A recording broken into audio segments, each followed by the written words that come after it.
What's going on, traders? How we doing out there? It's good to be back with you guys. It's another day here at Trade the Pool, and I'm excited to get to the markets as we are green on the screen already. You know, Money Mitch coming after it, 24/5 trading, one of our best features that we have for you traders. So I went after it last night, made some money on Micron.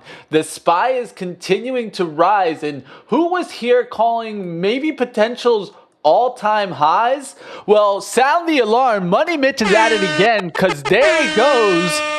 All-time highs coming in here, and that's what we're all about here at Trade the Pool. We're trying to give you the outlook on the market that probably you're not getting elsewhere. Why? We're traders, and we're looking into the market. We're watching it every single day and trying to go ahead and show you guys what we're seeing, of course, educate you guys on it, and then let you guys make some great investment decisions, right? Hey, well, I hope everything's paying out for you guys as the SPY starts to take off 760s. Let's take a look here at the Qs, of course, and who was here calling the V bottom and looking for this to turn. Well, let's draw the V here. Let's show you this V because it is as pretty as can be now, and we are starting to ride right back up here, and you can see what's the trends that we want to be seeing. Higher lows, higher lows, higher lows, and the Q's already taking off up there towards 707 and close to 710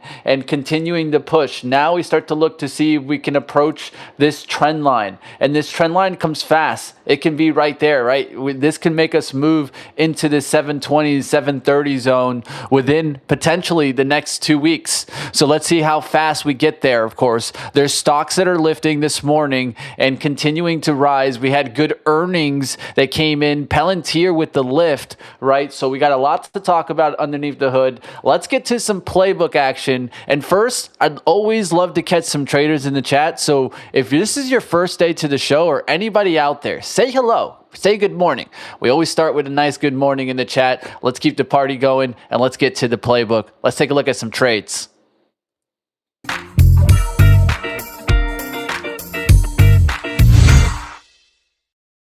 All right, let's get to some trading action here. The first one we're going to take a look at is a stock that I gave you guys yesterday. So I hope you guys were able to cash in, and cha-ching it is, because look at the takeoff that this one had yesterday from 1650s to $18.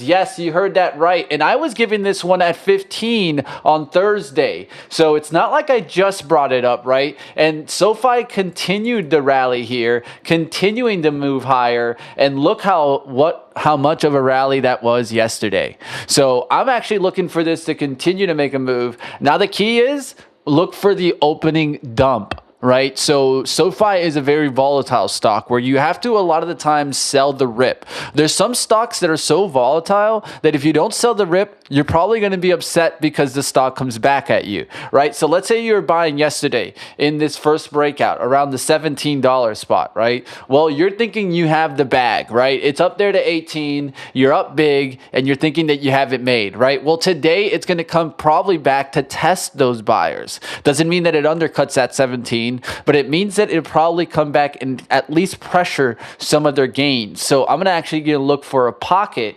of some dip there and going back into that 17s, right? So it needs to come back into kind of this pocket area where we're seeing some slight resistance here and this kind of pocketed up area that we saw between the 17s and the 1760s. So at least below 1750s is what I'm looking at. The idea, it go red and then start coming back, right? Don't have to play it on the drop. Look for the move back. I'll be watching SoFi, of course, after the earnings. This is a triggered earnings technical move, right? It's not necessarily just a technical move. And I'm also looking for some more play in this space, watching for what? The financials to continue to hold here, continue to push. So you could look for some bigger banks, and just to add an added bonus, a nice one for you longer term investors out there. One that I'm watching in this space is in the sector is FactSet research for longer term play coming back above the 300. This is kind of like your UNH play where it's like hated and who knows, might be coming back. Who knows what FactSet research can do with AI, really. Like, you know, a lot of people are thinking what they can do with data, but let's not forget there's some people out there that have had really good data for a long time. And with that being mentioned, we could be seeing FactSet Research come back. Let's go to another play here. Let's go to a long on AEO. And this is one that I gave you guys yesterday and been giving you guys for a little while now. Why? Because I've been looking for some catch-up play with ANF.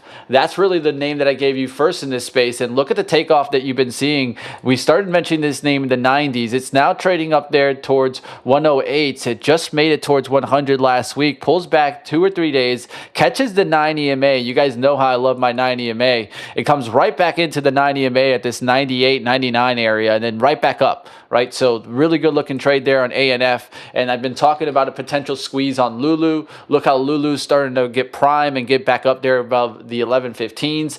Really, this is off the backs of the XRT, right? Like I always play, I'm playing the theme, right? And so the theme here is also seeing AEO maybe potentially starting to break to the upside. What about a play like Urban? Right? The plays just continue to go here, guys.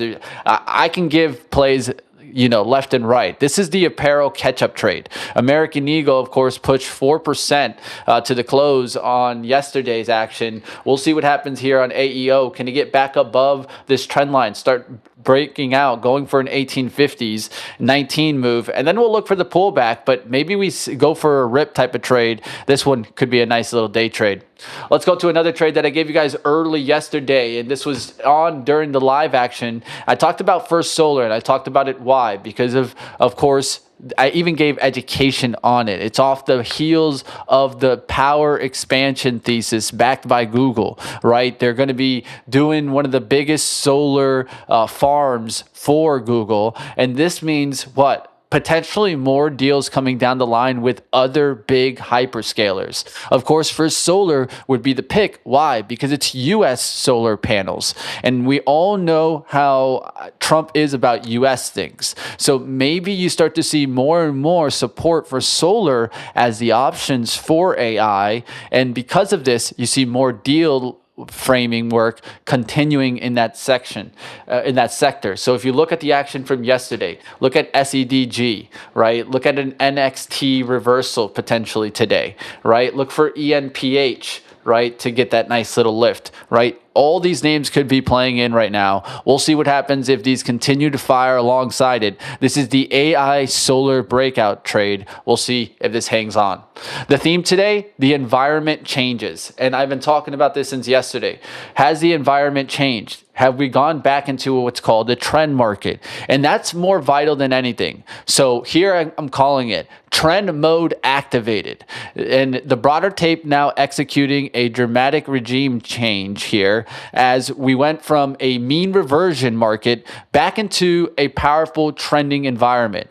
The SPY surged 1.42% yesterday, continuing to push, nearing all-time highs and pushing on all-time highs right now as we speak, while the Qs jumped 1.76% yesterday to reclaim the critical $700 floor, led by a massive 4-day rally in the mega caps.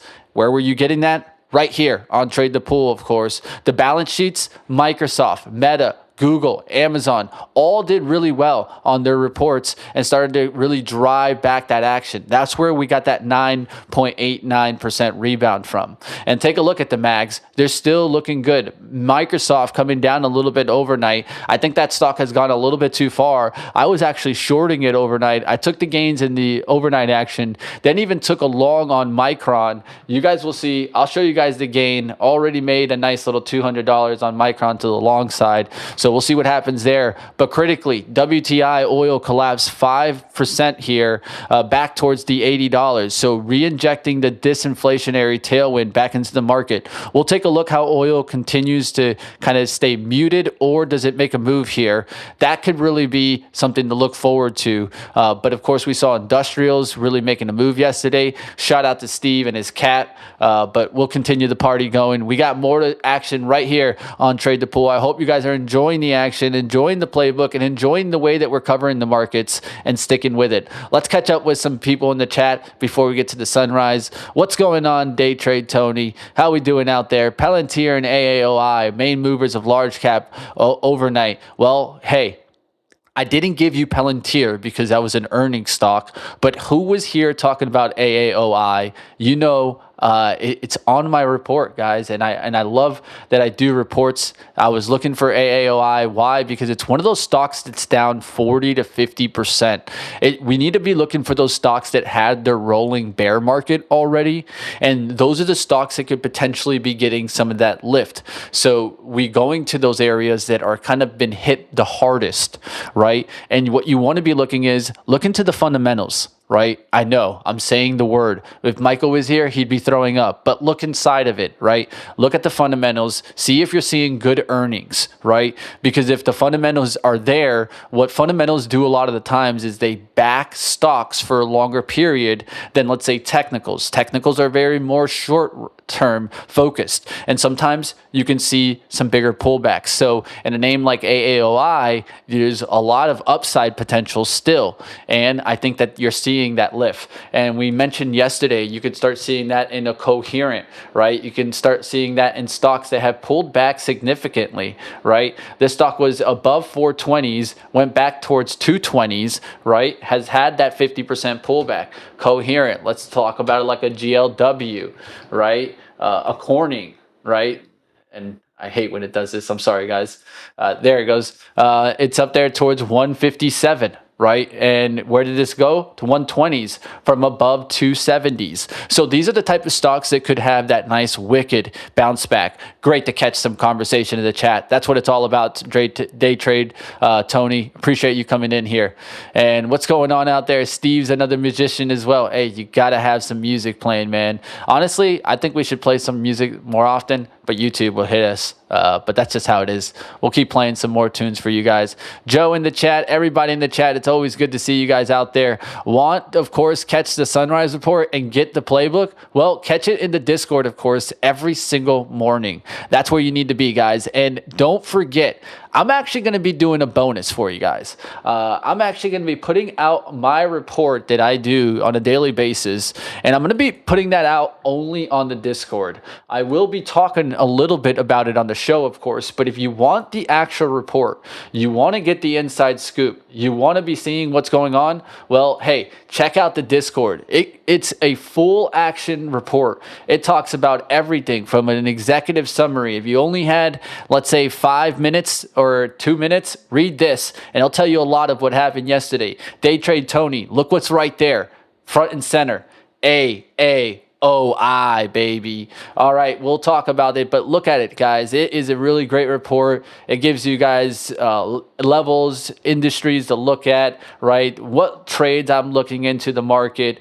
It gives you guys charts that I've created with Python, so I can share you kind of the trade ideas, how things are going to be looking, targets. You know, there's your first solar uranium stocks really getting hot yesterday. So if you want this type of action, you want to be getting the good stuff, well, you need to be getting over to where? Only on the Discord side of things. Right? So, hey, get over there, hit that link right now, join the Discord, even if it's just to go ahead and maybe get this, right? We're going to be putting that up there on a Money Mitch channel. Let's get after the sunrise now and get into some more stock news.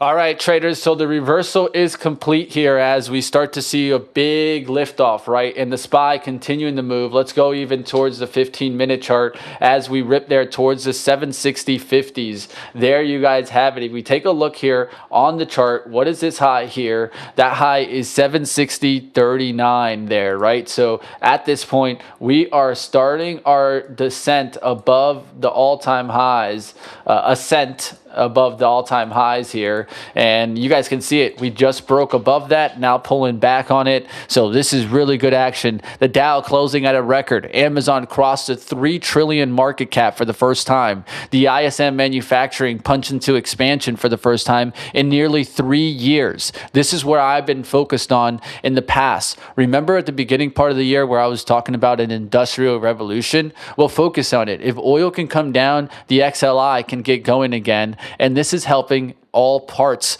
of the market. This is how you have a booming economy, right? So everybody that was on that bearish side, well, guess what? Now the bulls are coming out with their chest out. So get ready, because that could always cause for a nice pullback opening action. But we're going to be looking to see a continued upside action. There's another thing that we need to see, right? So overnight, two of the most consequential earnings prints of the season landed on the tape. Both blew past every consensus number the street had. One from the AI software side and one from the industrial cyclical side. Well, Bassett said that the Hormuz deal is nearly over.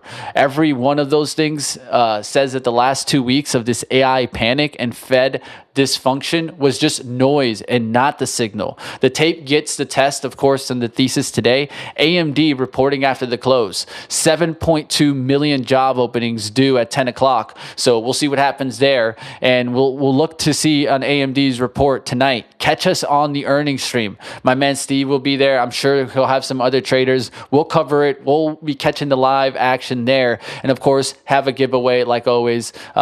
We try to give you guys some added bonus. Like always, smash the like, guys, and let's keep going. Let's talk a little bit more about the overnight drivers here. Of course, Bassett said that the Hormuz deal is near. Treasury Secretary on record read that the U.S. and Iran agreement to reopen the strait is close to being done here. We'll see what happens, right?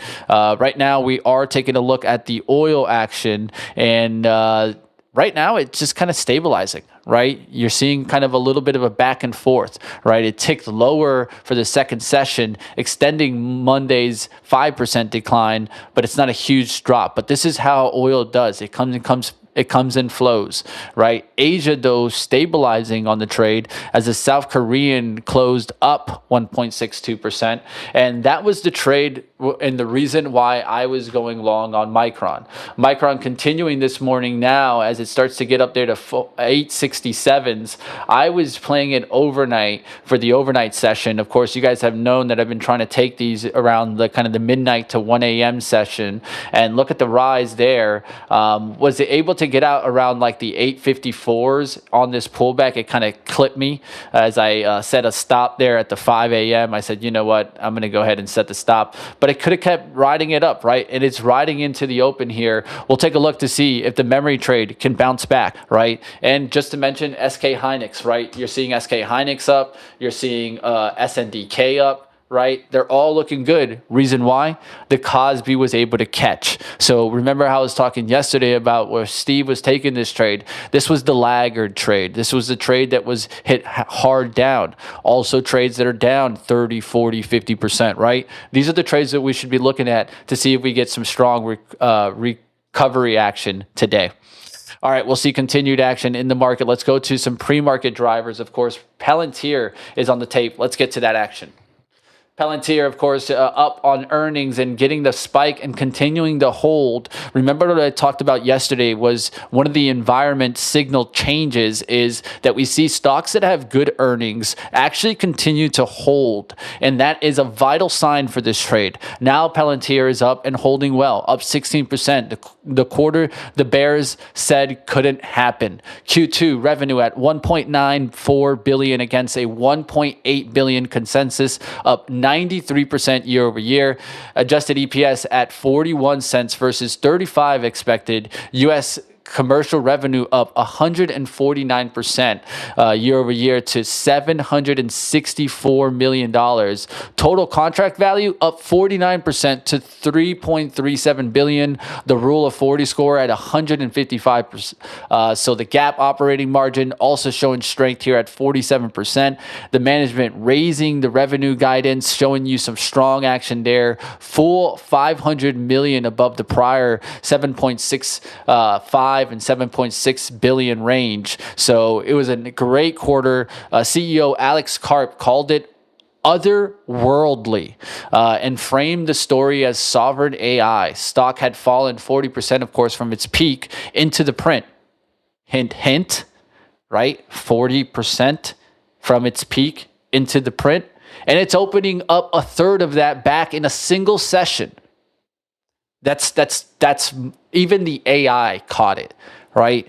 The AI is catching what I'm catching too. So let's keep watching that action here. Caterpillar up also 9%.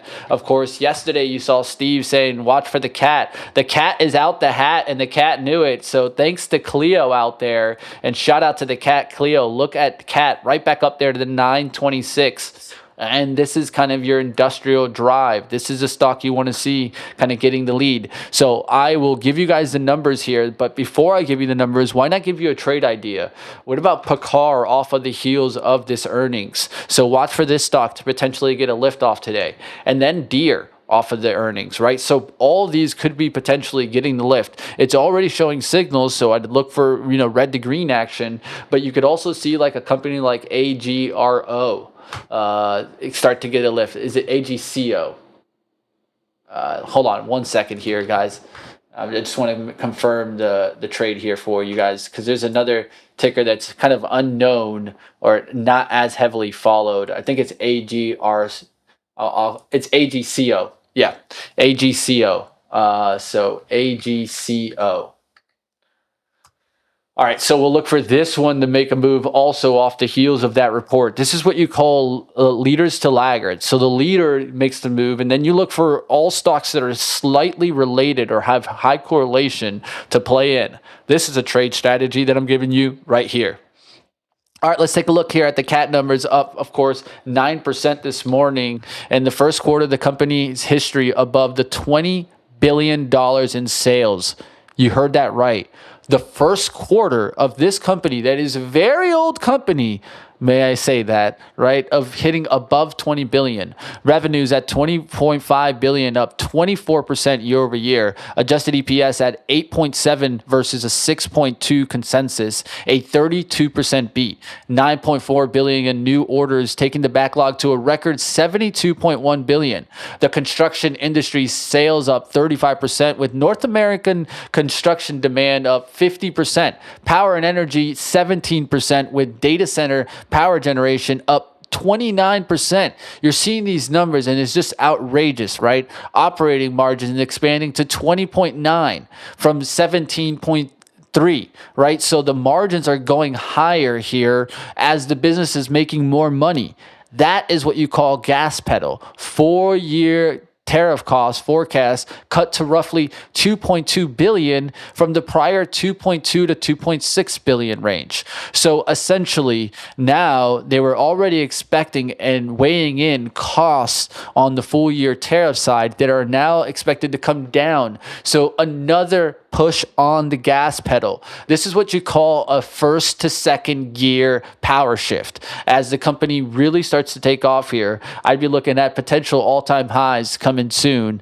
The full year 26 revenue growth target raised to help this show that potential strength, and the industrial build out that the market keeps trying to price as a bubble just printed as a revenue driver there. Of course, there's other names up this morning. Micron up 3.2%. Microsoft grinding higher a little bit into the open. We'll see what happens here. Let's take a look here at Microsoft. Can it continue to fly high? Right, it's already starting to pull back. Of course, this was the overnight short that I did, right? I actually shorted this near the high yesterday. I'll show you guys the trade. We'll talk a little bit about it during the open. But also another trade that we got to keep an eye out for is Bristol Myers, right? With that kind of deal yesterday that was expected to see a nice little push with AZN, right? We'll see if this starts to get another push, if we can get any confirmation on bid pricing, right? So that's something that I'll be thinking about there. Of course, the in focus printout tonight, AMD, the last AI hardware to come in and shake things up, at least for the time being and for this week. AMD, of course, reporting the earnings tonight. We'll see what happens. Massively important for the semiconductors to continue to push. The focus will be the Helios rack sales. Focus on that, because that is their big time product to get them to catch up to NVIDIA. All right, we'll continue to watch what happens out there, of course, off of Monday's Palantir's print. That's something that I'll definitely be looking into. Of course, there's more earnings stocks that we can talk about. It's going to be that type of week. There's economics data. We'll talk more about that, but let's keep the party going. We'll be joined by some traders in a few moments, but it's just Money Mitch right now, so I can keep the party going all along here from trade ideas, but I first want to take some time to give you guys what I call ticker time. So, hey, go ahead and throw up those tickers in the chat, but do me a favor. If you throw a ticker, of course, hit that like button down below so that we can see these likes jump early on this stream. I want to get more viewers in here, and the best way that you guys can help me keep bringing this energy that I try to bring to the stream is hitting that like button and supporting us. All right, let's keep going out there. Willie Hayes out there. I have a Jan 16, 2027 150 call. I paid $15.40 last Thursday. What stock are we talking about here? Are we talking about SanDisk? I don't know. Are we talking about CAT?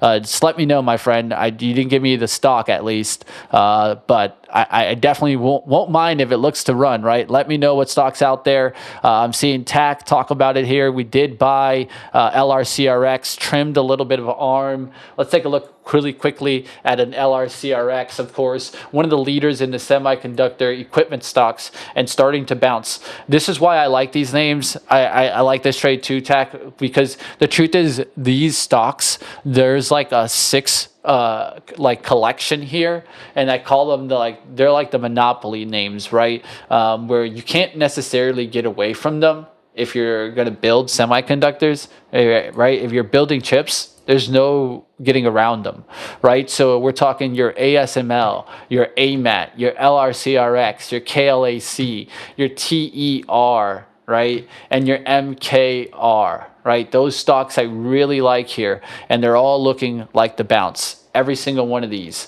right? I can go through the charts, but look at them, right? There's a reason why they're getting and running side by side, right? Even ASML, which is kind of the leader in this space, right? Then TER for the testing abilities.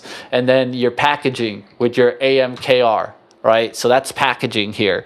This is why you come here, guys, because a lot of times I try to give this education, and there's a reason why TAC is trading these names. So appreciate the mention there, TAC. Let's keep the party going. I'm going to go into a little bit of some rapid fire. If you guys throw up tickers, I will keep covering things. It's good to see you out there, Shah. It's good to see you out there, Crow. It's good to see you. Let's keep the party going. What else you guys got? All right. What are we taking a look at? Let's see. Yeah, 2X. All right, the etching, yeah, that's also provided the equipment, and that's what you want to be thinking about, right? Things like Monopoly, right? Hit the like for Money's fresh cut. Yeah, hit the like for that one. Actually, hit the horn for that one. Let's go. Nothing but fresh.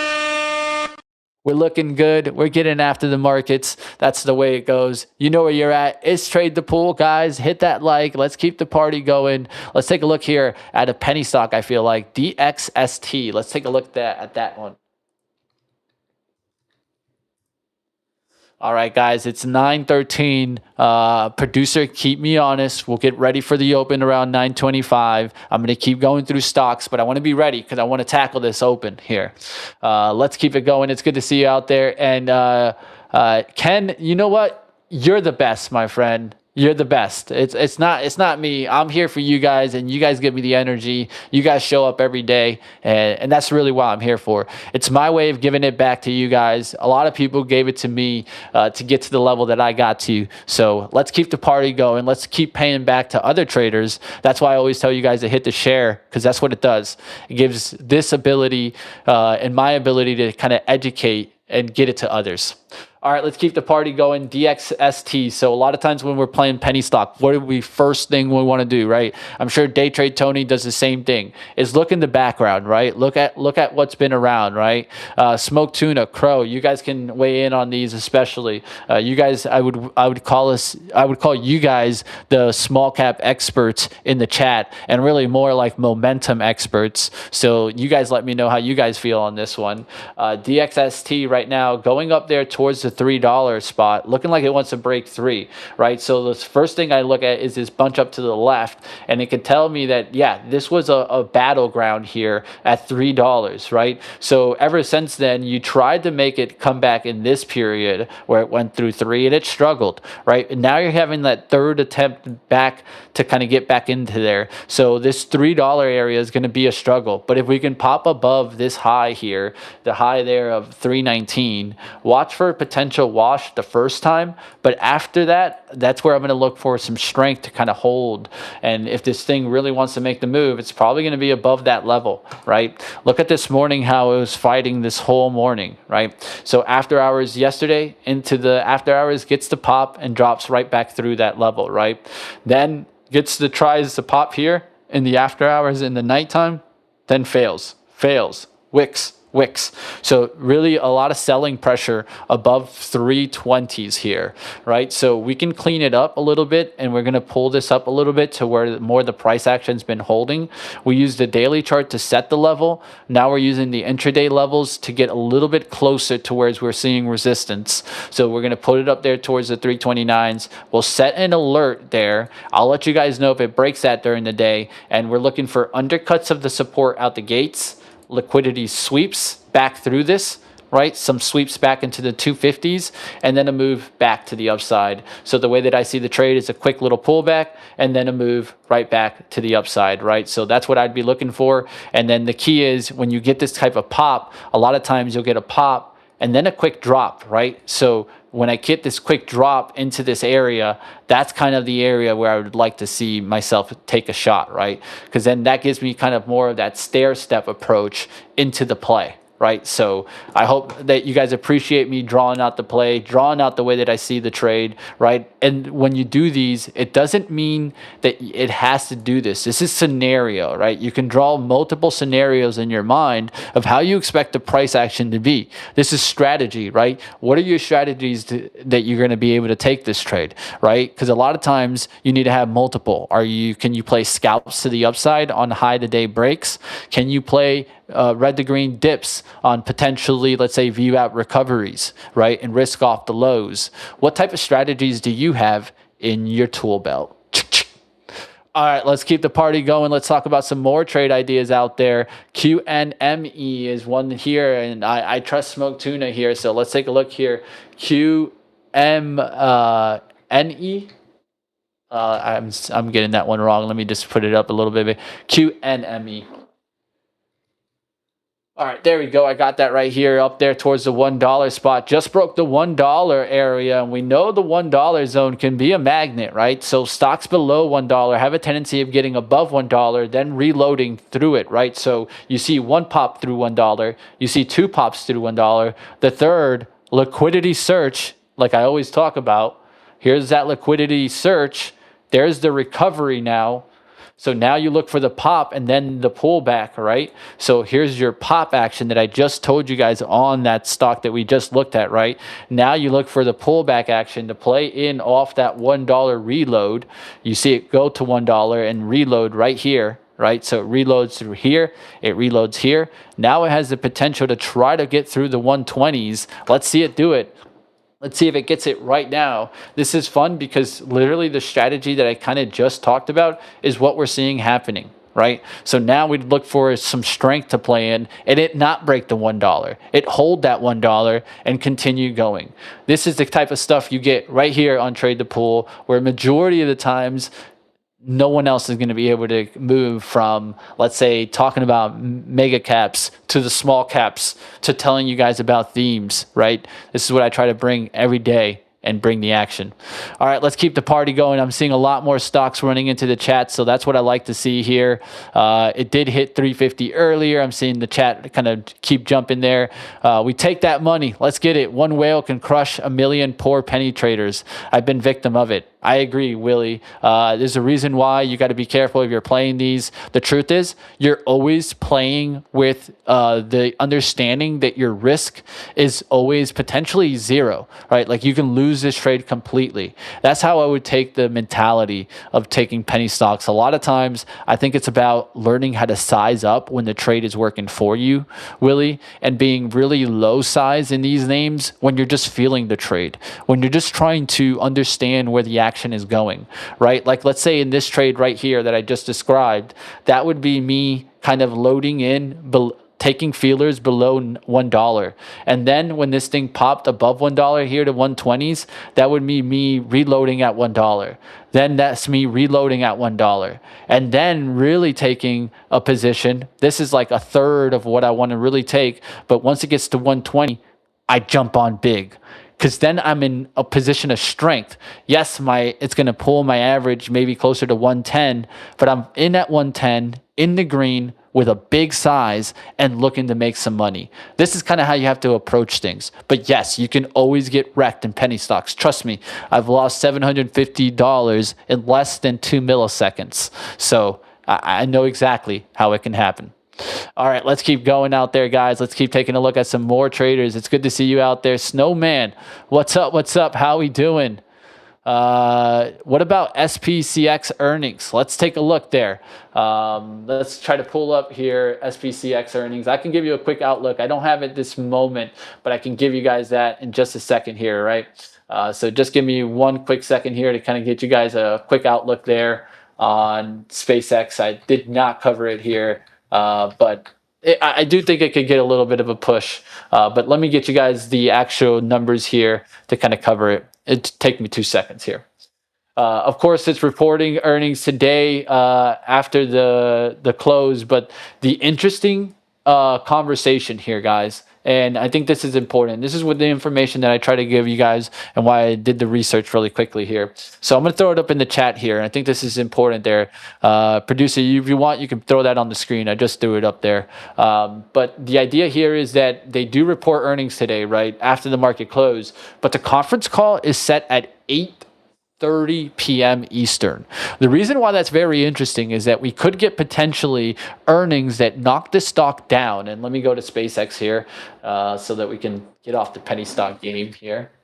And so the reason why it's interesting for SpaceX is because this could potentially knock the stock down and then see a potential recovery with that earnings call. We all know Elon loves to pump, right? So he loves to pump on the earnings call. A lot of times the numbers can disappoint and he can bring the stock back around. You can see this in the history of Tesla's earnings. So I would be watching this. Another stock to play is interesting today is when you see the SpaceX earnings comes out, because let's say like for me, I can't swing trade SpaceX today because it's a part of the rules and I follow the rules here, trade the pool.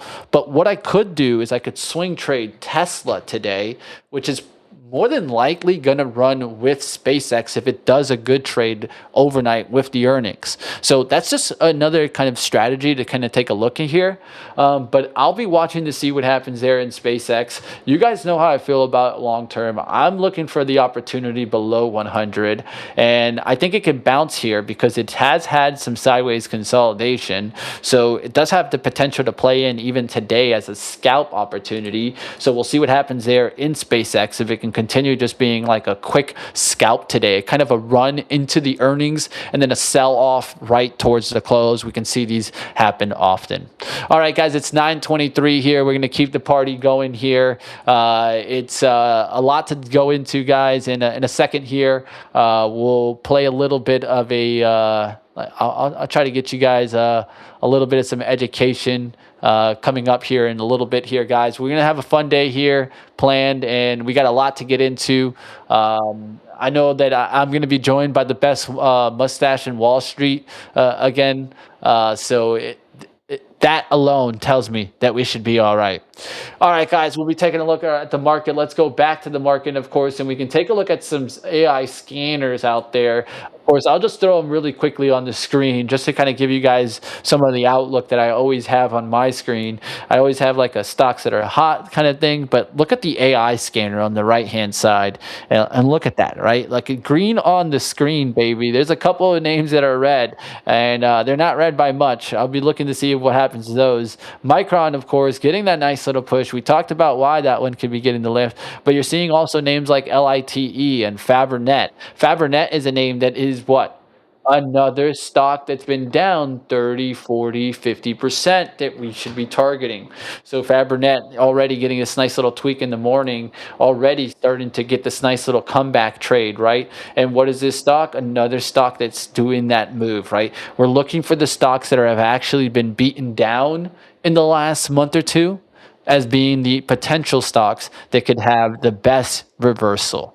All right, let's continue going with the action. We got my man Steve joining the show, of course. You guys sound that alarm. Tell us in the chat how you guys love Steve. I know Steve does a lot of work with us all the time, so let him know. And it's also really early for Steve, so just for that, we got to wake him up. So he needs to feel my vibes. He needs to get my energy drink vibes that I'm feeding him right now, and just bathe in it, my friend. I'm here to wake you up. I'm here to give you that life of energy. I know you bring it in the afternoons. I listen to you all the time. Yeah, if you don't catch Steve in the early mornings, he's definitely high energy. So it's good to see you, my friend. How you doing? How was the overnight action for you? I know it's an early morning. Oh, thank you so much. What an intro, by the way. That was awesome, Mitch. Always good to see you. It's been this morning. I'm with you, man. It's been a good morning here. You were talking MU. I just rung the register on my little cheeky ad overnight. So I don't know if it's smart or dumb, but I saw that big top wick on SPY and Qs. I don't know if we're gonna squeeze. That's okay with me. But like Delonte said, I haven't had my coffee and I wanted to be ready. I wanted to be ready for anything with you guys. So yeah, good moves for me. I'm looking to cash in on some silver, some FCX that I took as swings. Everything's seeming like it's working so far. I feel like I probably sold my Micron a little bit early, but you know what? 870 from 820 yesterday. We're taking that. Yeah, I can't blame you, man. I actually played this overnight too. Nice. So let's bring the trade up here as I speak. You guys, you know how we do it. We show you guys it all. And we don't hide. We don't lie because I feel like there's too many people out there. Like, Yeah. you know what I mean? There it is, guys, on the screen there, the swing trade. Got it last night, and I didn't go one share. Steve, what did I tell you yesterday on stream? Yeah, you said between 5 and 10. I think that's what you told me. And look what I traded. I traded 8 shares, right? And I think this is important to kind of learn, right? And kind of go about it, right? I did take a loss prior, and I did what?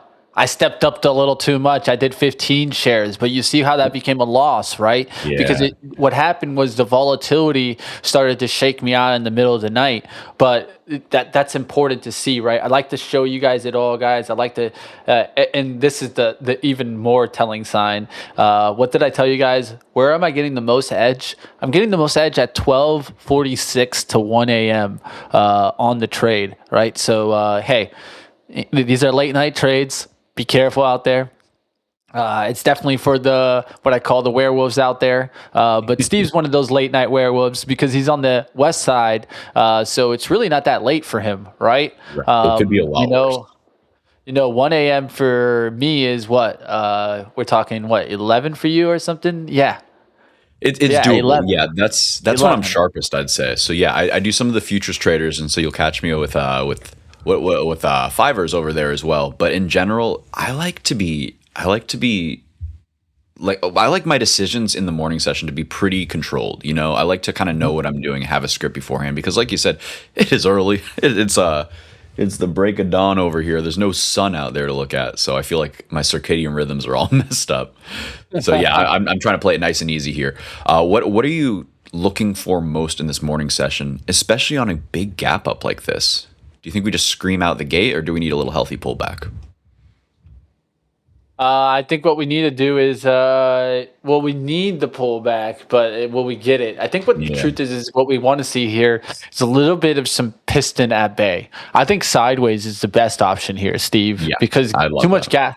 too much gas pedal here would be the thing that I don't want to see, because at some point we get this kind of wicked move. Like I was mentioning yesterday, right? Like now, if you're taking technology moves right now, right, where I think a lot of traders are now going to play catch up. Right, they're going to be looking for trend trades up here when you should have been looking for them 2 or 3 days ago, right? So at this point, what you need to be looking for is scalps, riding Yeah. the momentum, right? So you're looking and you have scalp mentality. It doesn't mean that you're actually having to scalp every trade, but you're having scalp mentality. What's that? That's thinking that the trade can always pull back on us, right? Because we're riding a momentum wave. The wave's going higher and higher and higher and higher. But eventually, right, just like every roller coaster, as it gets to the top, what does it do? It comes down, right? So just be careful for that as the roller coaster keeps, you're hearing those. Well, you keep riding it, you ride the wave, and we use what? Moving averages, right, Steve? That's one of the best ways to protect yourself. Just make sure that you're looking at moving averages, right? Like look at the Q's action on the 15-9 EMA. And this is one of the best ways that I think, if you're more in that institutional style, professional type of trader, you're looking at 15 minutes, 1 hour charts. Been holding that 9 EMA on pullbacks.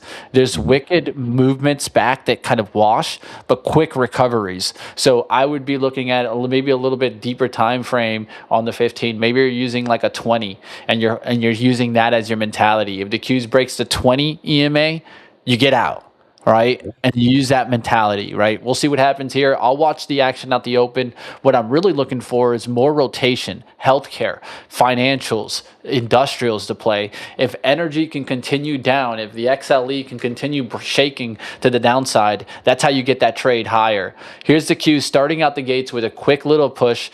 I'll be calling out some opening action. I got trade money to spend. I still have Gilead long from yesterday. I got washed out in AMGN yesterday, but was able to make some money back with Microsoft short overnight, which I should have held onto the trade. It's bouncing back now though, and getting that nice little driving action. That's good to see, right? The mag is really what led the action back, and I'm going to keep saying that because that's where the money has gone. The question is, does it start to leave the mags now as they got in a quick little like 8-10%, right? And you're going to start to see what? Risk appetite come back on. So risk appetite is going to want to go back to these high flyer and beta names. So that's why I'd be taking a look at my AI scanner today to see what can hold, what's driving. I'll tell you guys, ANET, AMD, ENTG, Marvell. Marvell is one that I really like right now, and AVGO, two names that I could be looking at here.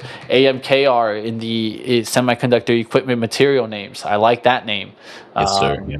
These kind of central, it sounds like you're targeting kind of these packaging, these center of the supply chain picks and shovels, like the ones that there's no way the AI trade goes on without them involved. Is that kind of hitting the nail on the head there, or am I off? Yeah, like AMKR, right? Released on their earnings, they released a really good partnership deal with TSM.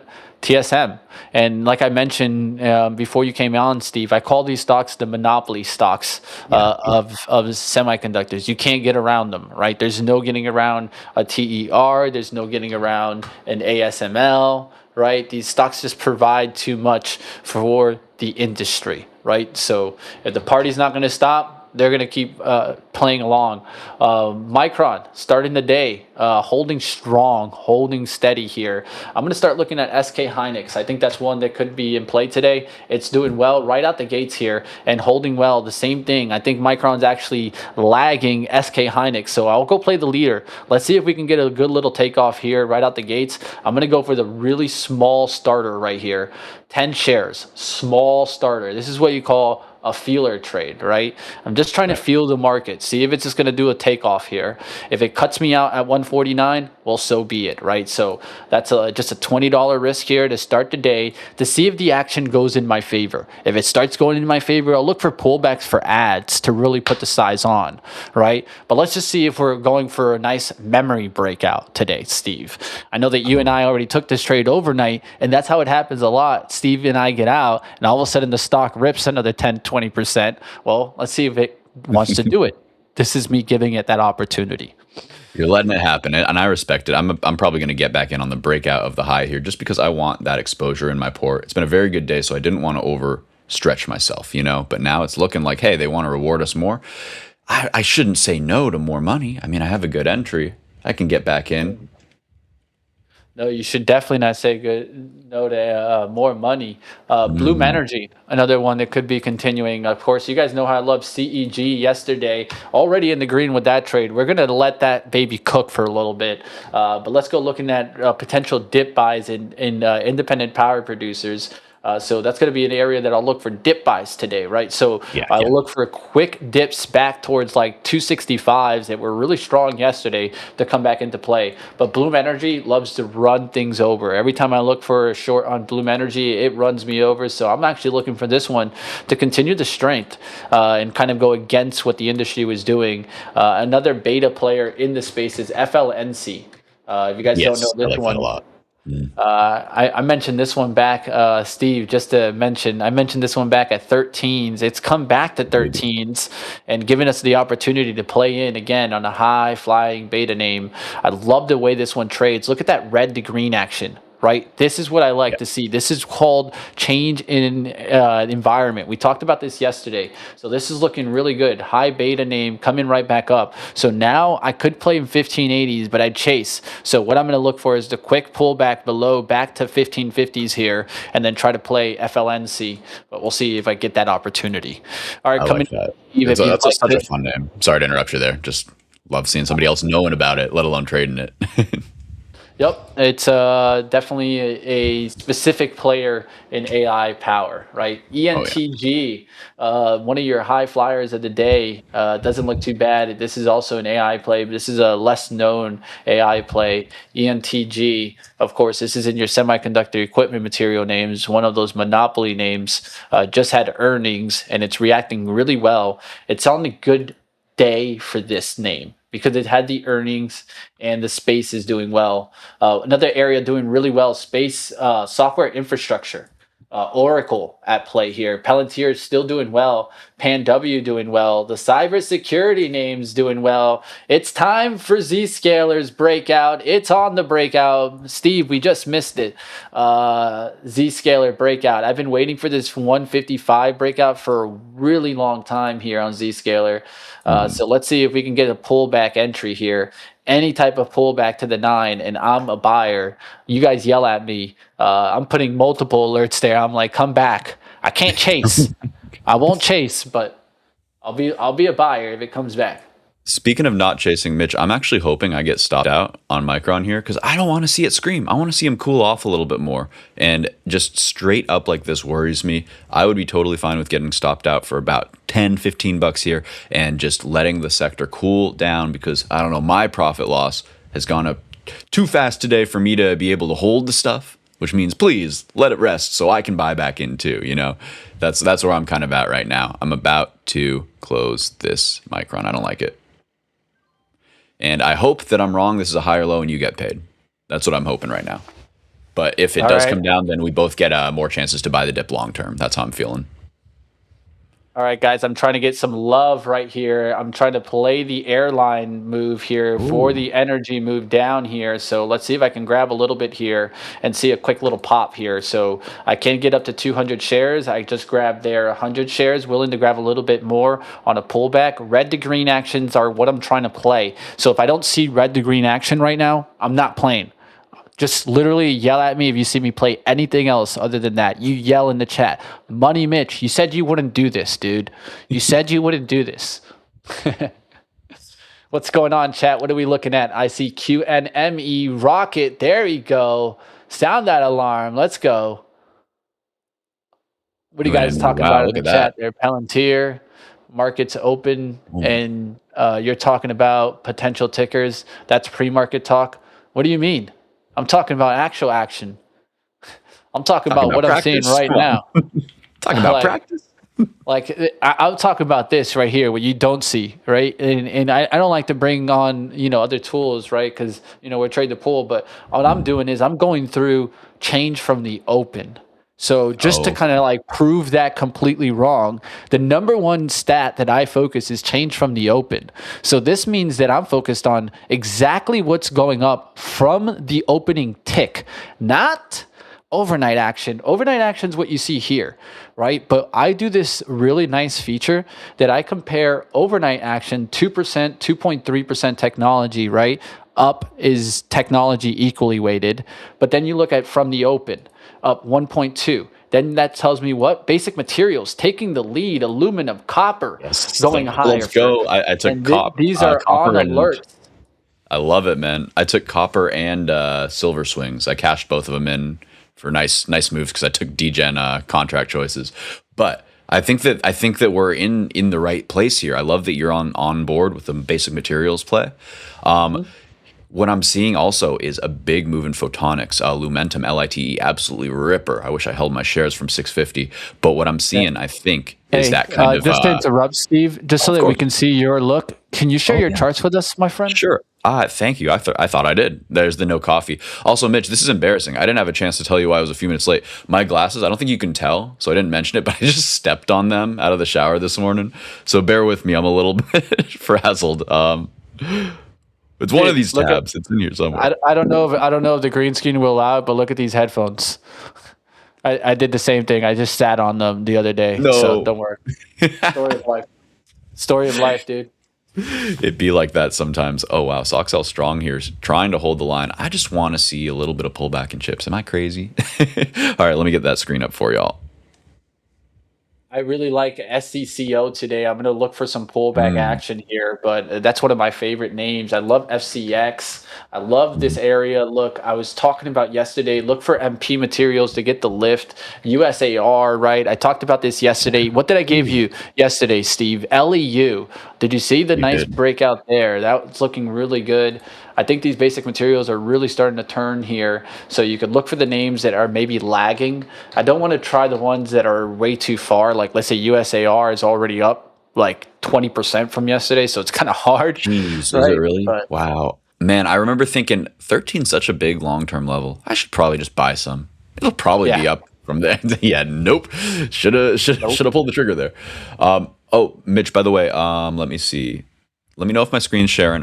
One other thing that looks nice today is BABA under 130. I think that it wants to run up to that 131 that it hit in pre-market. Oh man, Micron so strong without me there. Do I tag in for the momentum? I might have to just to catch this little breakout so I have the position, but I need to see the confirmation first.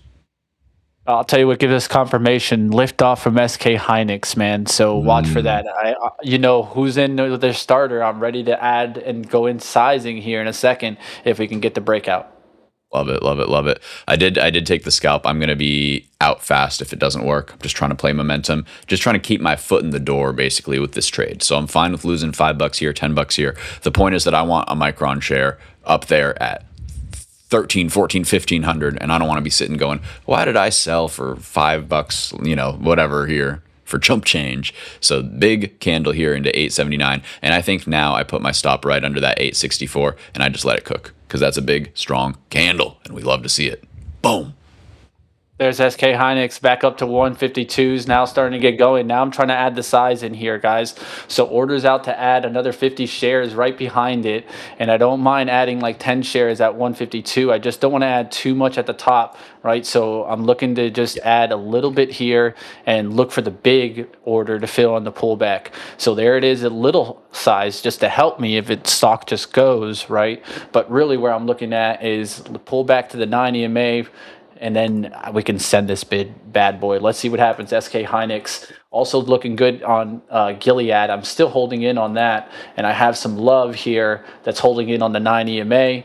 And looking around in the market, I'm seeing stocks that are down today is utilities, real estate, and energy. Healthcare is Perfect. slightly red. And in the Perfect. green, basic materials, technology, financials, and industrials. Cyclicals also hanging green, but a little bit of mixed noise in there. Love it. And this is like exactly what you want to see for the face rip rally, right? Just beautiful stuff. Man, does it feel good. Oof. All right. It's been a tough, Mitch, I don't know about for you, but it's been a whole lot of nights of staying up late, burning the candle at both ends, watching that cost be, seeing when we're going to actually, get this turnaround, get this bottom stick. And it seems like, of course, I don't want to jinx it, but it seems like we're feeling a little bit better about it now. I'm loving that moves seem to be solidifying, sticking, holding overnight, and that's a change of character for me. So I'm really happy about that. Man, look at it. Woo. Yeah, Micron's still just absolutely cooking here. Sometimes you just got to get back in with the momentum. Sometimes I don't know if it's going to just tag this little intermediary target and roll immediately. I'd really like to see 900 today, and I want to give it a little room to chop and bop as these moving averages catch up, because what a strong move here. My only worry is that if it was like this morning where it was kind of like a potential top wick, my stop should have been all the way out through the bottom there to trust it. So just like that, I'm going to put my stop through the bottom here. I've made enough today that I can afford to let it cook a little bit. And so that's how I'm kind of feeling on managing some of these. But I'm curious to hear our intrepid, what's the word I'm looking for? Our intrepid Jesse join in. How you doing, man? Jesse. It doesn't have quite the ring to it, but we'll continue to work on that. Good morning, Steve. Good morning, Money Mitch. Palantir earnings. Hello. Wow. Oh. Still running up over 20% right now. That's what I'm watching at the moment, along with SK Heine, Marvell, MU, all that good stuff. Good morning, guys. Watch out with earnings like that. They might be watching you right now, man. I'm sure they are. That's why I'm just watching. I'm an observer of the market at the moment. I have not jumped in yet. You can wave from inside your house. They could probably see you right now. I'm sure they can see me. They're listening. They're listening. How else are they going to gather guys. that intel to jump 20% overnight? They're in the loop. They know what's going on. Nigel Tack, good morning. Good to see you guys. Snowman's here. Man, Smoke Fruit is here. the gang's all here, guys. Gang's It's a here. blast. Rippy's here. Gang, Jay's gang. here. Tyler Smith. Look at this. What's up, D-Rider guys? in the house. What's He's not up, even on the book everybody? now. D-Rider's not on the waves. D-Rider's D-Rider. trading. Hey, Snowman in the house too. He's It is riding good the to see all trading you waves, guys. man. It surfs up out there, dude. Let's go. Safari. DFNS Surfing is holding stocks in there. All my degenerates, that's still holding in there. I don't know how in the world Dude, this that one stock's scared holding me in. yesterday. I know, right? I know. You know, I scared missed me that by yesterday. just a hair yesterday. Remember? Like, I it got out, literally made stopped baby me profit. out by like 20 cents off the Oh. low there, and then reversed another $26, and I was at like 2,000 shares deep in this thing. So Yeah. I I mean, lost imagine, one. I you won know, one. Imagine that trade, guys. This is why I want to go for the 200K. Like, you know what I mean? Like, at some point, if you do really good on these evals and you can get to fund it often, you got to try to go for a 200K, because the truth of the matter is that's life-changing money, right? In one day. And you have the potential to do it, right? So what you need to do is be smart, right? Really smart, really wise with your attempts. But hey, Yeah. it's not It bad really money, is man. like that's like big boy money. Like that's enough that you can live off of, like, pretty darn decently, So definitely One trade makes me call the boss and quits. That kind of money. There we go. I'm the prop firm now. I'm starting. My own Watch firm defense, for by a the way, day guys. until I get washed out. I'm watching Not defense holding well. at $60 to 58 here, by the way. It seems like it's trying its best to pop on through. It already got the kind of nod through this pre-market high, so I think that's the incentive to rip it a little bit higher here. I am seeing some top wicks on our semis, so I want to keep conscious of this potential area of short-term reversal. Still very bullish, but man, they've been having such a run. I feel a little bit antsy in some of these trades right now. Is that just me, Jesse? Jesse, this is your wheelhouse, right? Marvell, Micron, these big movers. They're the ones I like to trade, yeah. And when they get to a point where I feel like we might be reaching a tippy top for the moment, that's when I start pulling back. That's when I just want to observe. I don't want to just jump into it long because it kind of comes down like a mountain. It goes up one side, then down the other for a little bit. So, yeah.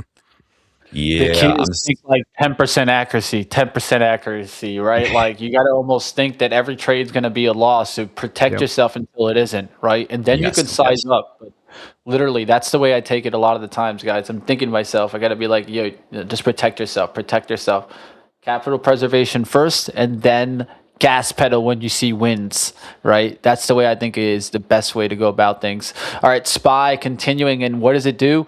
All-time highs, baby. Who was out here talking about potential all-time highs? You were talking about it yesterday, Mitch. I was like, yeah, someday. You're like, no, today, baby. Or tomorrow, I guess. But that was very impressive. I got to give you flowers on that. I originally said this week, and then I was like tongue-in-cheek today. Literally, did I know in 2 days we'd get there, right? I was saying this week, right? But I think that's already a good call as we're hitting 762s. And I was talking about this with Microsoft's reversal action, right? Let's be honest. That's what's really driven this stock back is Microsoft's reversal action and the change of environment. And that's what I can give you guys that a majority of traders can't. And that is gold within itself, a change in environment, right? Like that's not giving you a trade. That's teaching you how to fish. Right. And so that's what I try to do, guys. It's not necessarily give you guys just like buy here alert, because that doesn't really help anybody. But what does help is a look into the market, understanding that trends can be potentially changing and current environment strategies could be adjusting here instead of mean reversion to trend trading. And if you just know that early enough, right, if you were playing this move, you're holding these moves. You're not selling the rips. You're trying to buy these good entries, and then you hold, right? Because I'm trying, Mitch. I'm trying really hard. You're speaking right to me, though. It's what I need to hear. as long as you didn't chase, right? That's what you need to be asking yourself a lot of the times, right? And if I mistime the trade, be honest to yourself. But if you got a really good entry, then stick with it, because that's part of the hardest part of the game, right? A good entry, right? It's not about good exits. Good exits, I mean, it's kind of like something that pros do. But beginners struggle the most with entries, not exits. I'll give Mitch, you that tip, right? I love that because a good entry allows you to do so many things wrong and still make a lot of money. You know what I'm saying? A bad entry makes you have to perform so well. Yeah. Totally with you there. Speaking of wanting to chase, SOX L is just ripping. I can't chase. I cannot tell a chase. I cannot chase a lie. But I do think that this thing will keep going until I think it's like what Mitch said. It's about strapping in. It's about finding your little foothold and then holding. So for me, I've been in and out of Micron since 720. I caught the very bottom. Does that mean that I would have done better just holding? Yes. I did not catch the entire move because I got scared a few times. It's been not a straight line from 720 up back to 900 here, and I think that kind of the fluidity, the lack of needing to just stay in entirely, that has allowed me to kind of move with the trade, and so I'm still in with the same size, even though I haven't caught the whole every penny of the move, if that makes sense. So I'm just trying to defend my entry basically at this point. Yep. Can't blame you for that. Absolutely. I'm fully loaded in here in SK Hynix, looking to see if I can get a rip back above the 152s here. So we just got the undercut liquidity look around under the 150s. I saw the liquidity come in. Now it needs to start to really buy, and we need to see a change of trend to offer. Same thing I want to see with Micron. Micron's right there, so you want to see offer come in on the tape. And this is why you should be looking at the tape if you're a day trader, right? Especially if you're a day trader. You're looking in to see, are you seeing orders come through on the time and sales on the offer, or are you seeing the orders come through on the time and sales on the bid? This is actually tape reading skills that you need to be developing out there. So one of the biggest tips that I can tell you guys about AI is that it can teach you a lot of this. You just go to it and you just say, hey, I want to learn tape reading skills today. Give me a full course and just give me module 1 today. Boom. Yeah. You'll start learning today, baby. You can thank me later. That's super cool. I always I know the capabilities, but I never really think about it being like, hey, actually teach me like I'm a student, teach me like I'm a you know, like I want to learn this like I would if I paid money in a college course for it. And I think that's a really Boom. cool way to frame it. I love that a lot, There you man. go. Framing's very important, man, and that's what you do. And then you can tell it even an even better one. You can add a nice quotation. Only use factual information, real charts. Yeah. Absolutely. So it doesn't hallucinate and give you some BS. Yes, and it can do that. Been there, yeah. Been there, yeah, totally. It's really cool seeing people who understand how to use AI, because the stratification between AI slop and AI from somebody who knows what they're doing is you don't know that it's AI. You think they're just really competent at their work. I'm seeing a little bit of cracks happening here in the memory. And I don't necessarily think they're done. I'm just watching and seeing if they can hold those recent pushes low. If not, I will hop out, break even on my Micron. And like you said, I got to assume I'm going to get paper cut. This would be a slight win. And basically I'm going to be there for the big move, but it's okay if it's not ready. I'm not going to get dragged with it too much. Cause like you said, I chased on this entry, not on the 820 where I started, but I got out at 870, got back in at 873. So yeah, they do seem to be taking a little bit of a breather, a little consolidation action going on here, particularly with MU, Steve. Okay, good. It's not just me. I always get antsy because I'm reading too. 30 minutes charts, boys. Go to bigger charts. They'll help you out here. That's what I'm doing to hold in here on SK Hynix. Is I go to the 30-minute chart and you can see the sideways action, right? So if you go to the 30 minutes or 15-minute chart, you're going to see sideways action. Sideways shouldn't scare you. It should allow you to understand that this stock's in a bigger range right now. So understanding that is important because you can also downsize, right? So on bounce backs to break even or at any point that you feel like uncomfortable, if you're too big, it's okay to take some off, right? Like even let's say like for me here, right? I'm feeling like a little uncomfortableness with the size that I have in SK Hynix because I went big with that 50 sell, right? So watch this. I'll just be like, okay, I'm not feeling comfortable. I'm going to go ahead and just go and close some here. That's called risk managing, right? I'm still taking a little bit of a hit there, but if it just kind of wipes out right now, I'm saving myself like another 60, 80 bucks. Right? And so this is important to understand. If you feel you're wrongly timed, there's two trades you can do. It's either cut the size and set a stop and let it go, or and you can either just get out, right? Like if you feel like you're mistimed, you can just hit the out. I did just get out, Mitch. I just letting you know. I did just get out. I'm going to set the stop there. I'll set the stop there with you. You're getting out. I set the stop, and we go into protection mode, right? Because the truth is, that's what it's all about, right? Protection now. So like if I get out there, I'll lose 140 versus losing like 250. Big difference there. And it's about staying in the game, right? Because Mitch, we're not worried about, I technically booked a small loss there, because it doesn't change a single thing whether it was in profit or in loss. Either it's the right play to stay in or it's not, right? And we can't just be stubborn and say, I wanted to trim green, so that way I'm going to go down with the ship. So this is where you have to be a responsible, like we have to come to terms with our decisions before we push the button, so we're ready to execute when the time comes. And I just, I appreciate you giving it to us straight, Mitch, because this is the stuff that almost everybody out there, they just fudge it. They just lie. They do something funky, but you're given the whole picture because this is real trading. SK Hynix is coming after me today, guys. Oh no. It's I'm protecting by just observing. I'm not in. Oh, I like that. I'm just watching. So waiting. So we're going to go step up to the trade that's working for us here. Let's go 30 shares add here on the offer here on Gilead. So we're going to step up on the stock that's working for us, right? So this is a stock that's been holding. I'm starting to see healthcare tweak to the upside. I have to react fast here. So there's two opportunities for me. You see healthcare tweak here, right? I'm seeing AMZN, the stock that stopped me out yesterday, going up. It has earnings, of course, tonight. So there's some more kind of stocks to look at here. Bristol Myers is the other one that I'd be looking at because of the potential of AZN buyout, right? So I really like this name today if it can get the lift right above this 64.70s here. So I might try to get some 65.50s here on a little bit of a bid action on pullback, but this one could be a takeoff today.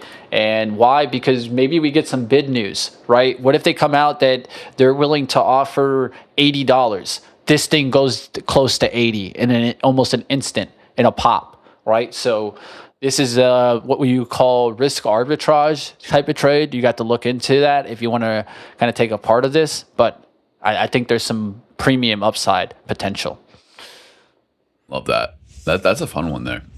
I just letting you know, I think I probably should have stuck with the Micron trade a little more, but I'm just gonna, at this point, I'm gonna wait for, let's see, yeah, the half an hour kind of mark to set, and I'll probably trade the breakout of that range if we do get it, because it's one thing to feel like we're too extended first thing in the morning, but if we've been trading in a bullish range for half an hour and break through that, I'm gonna feel a lot better about kind of taking that trade, if that makes sense. Just a matter of like the time kind of helping me feel better about the setup holding, because otherwise it's a little too much too fast for me, even on such beatdown names. Just makes me a little bit worried about trusting, for example, that last green candle, because it's in the context of, well, maybe a topping or maybe just a really another Palantir really ripping surge. Still going. Ripping, yeah. I got into it long right before it ripped, so I'm just gonna sit into it now. Beautiful coasting, nice surfing of the 9-minute moving average there. You love to see it. Another big winner for me today is actually Fastly, FSLY. This one's starting to break out into the gap. I'm really happy with this one too. So just in the software as a service theme, hanging on out. I'll pull that up for y'all. Boom. And so, Mitch, this is another good example. I de-risked this one actually in the red this morning, pre-market at 270 or 2270. And you might be going, why in tarnation did you do that, Steve? Well, I woke up and all of my stuff was really deep green, and I realized I was oversized in this one, which was not working in really bullish tape, and it had earnings at the end of the day today. So I'm thinking at the end of the day, I need to close this, or a lot of this anyway, right? I can only run a little bit because I don't have that cushion that we were talking about yesterday, Mitch. I don't have that 8% sitting on it. I'm sitting more on, I was actually in at 2279 average because I was adding in too high yesterday. So now I'm up 5%. Before I was down like 0.24%. And I just said, I'm going to just size out. I'm just going to size down to a position that I don't have to even think about. I don't even have to worry about it, right? And now I can handle all of my options trades. I can handle my high flying Micron and all of these other ones that I'm much more interested in using my mental capital to manage. And then this one, if it works, great. But it probably isn't going to do too much until after earnings anyway. So I have to size appropriately. Now that it's getting the pop, topping out a little bit. Oh, is it coming? I feel like the Qs are topping out a little bit. Yeah. And this would make me feel nice because then we can chill and just hang out and talk about the next step, really prep for that. But I know the market, if it ain't ready to wait, it ain't waiting for us. So I'm trying to stick and move with the market because it's been so fast. These moves have been wild, guys. Yeah, Palantir new high a day, 154.56, continuing to rip off the 9 EMA. Sheesh. That is just a truly wild move. And this is one that Adrian, I don't know if he's in the chat, but he was all over it. We had, hey, Kelso in the house. What's up, brother? Good to see you, man. You sold Palantir +8 after ER? Coward. No, I'm just kidding. Good trade. Nice trade there. We have a top wick on Micron, which is a little spooky. Is that just me on the daily? Yep. I'm starting to see it. I'm going long StockS. Yeah, I think that's a really nice hedge. I don't know if I'm ready to go long StockS. I think I'm just going to be boring and chill here for the most part. Then chill out, my friend. Hang out. We'll have a good day. Yeah, I'm your analyst du jour. So just well, you tell us what you're feeling now. Right? Dancing on the video. I don't know. I'm feeling good is how I'm feeling. Palantir, one thing I do want to note, we are trading into a falling 200 day there. So 152, I would expect it to backtest at some point. Maybe it already did, and that's why it's just yeeting on up. 152. Yeah, so this was the digestion of the 200 day. I would not be surprised to see it kind of top out and oscillate around this high volume area for the rest of the day. Something to consider. Just not sure. Just not sure if it can punch straight through. Kelso says SPX calls printing today so far. Hey, my man. Nice. Kelso's an old friend from back in the day. We came up around the same community. My friend Jay Arlington's community, another great guy in the space. If you're into semiconductors, he has taught me so much, guys. But Mr. Kelso, he used to be a big gunslinger. Then I didn't see him for a while. I was like, I hope he didn't blow up. So it's great to see you back, man. It's always like like when you're watching a show and then you haven't seen a character in like a season or two. Then all of a sudden it's like Kramer busting through the door. Or Kelso on that 70s show. There you go. Right. So it's good vibes. That is funny. Man, SPY still screaming new highs of days there. Interesting action. Talk, by the way, great call on GLW there. I tagged along there at 149. I should have sold some this morning at 160, but I think it's a long-term play for me. So I'm hanging out. Great call there. Great call. And feeling it. And SOX L still holding up. We're above this pre-market high of day 136, and it's looking pretty good still. I love it. I think I got to trim a little more fastly for me personally. I think for me, myself personally, I think it's running too much here.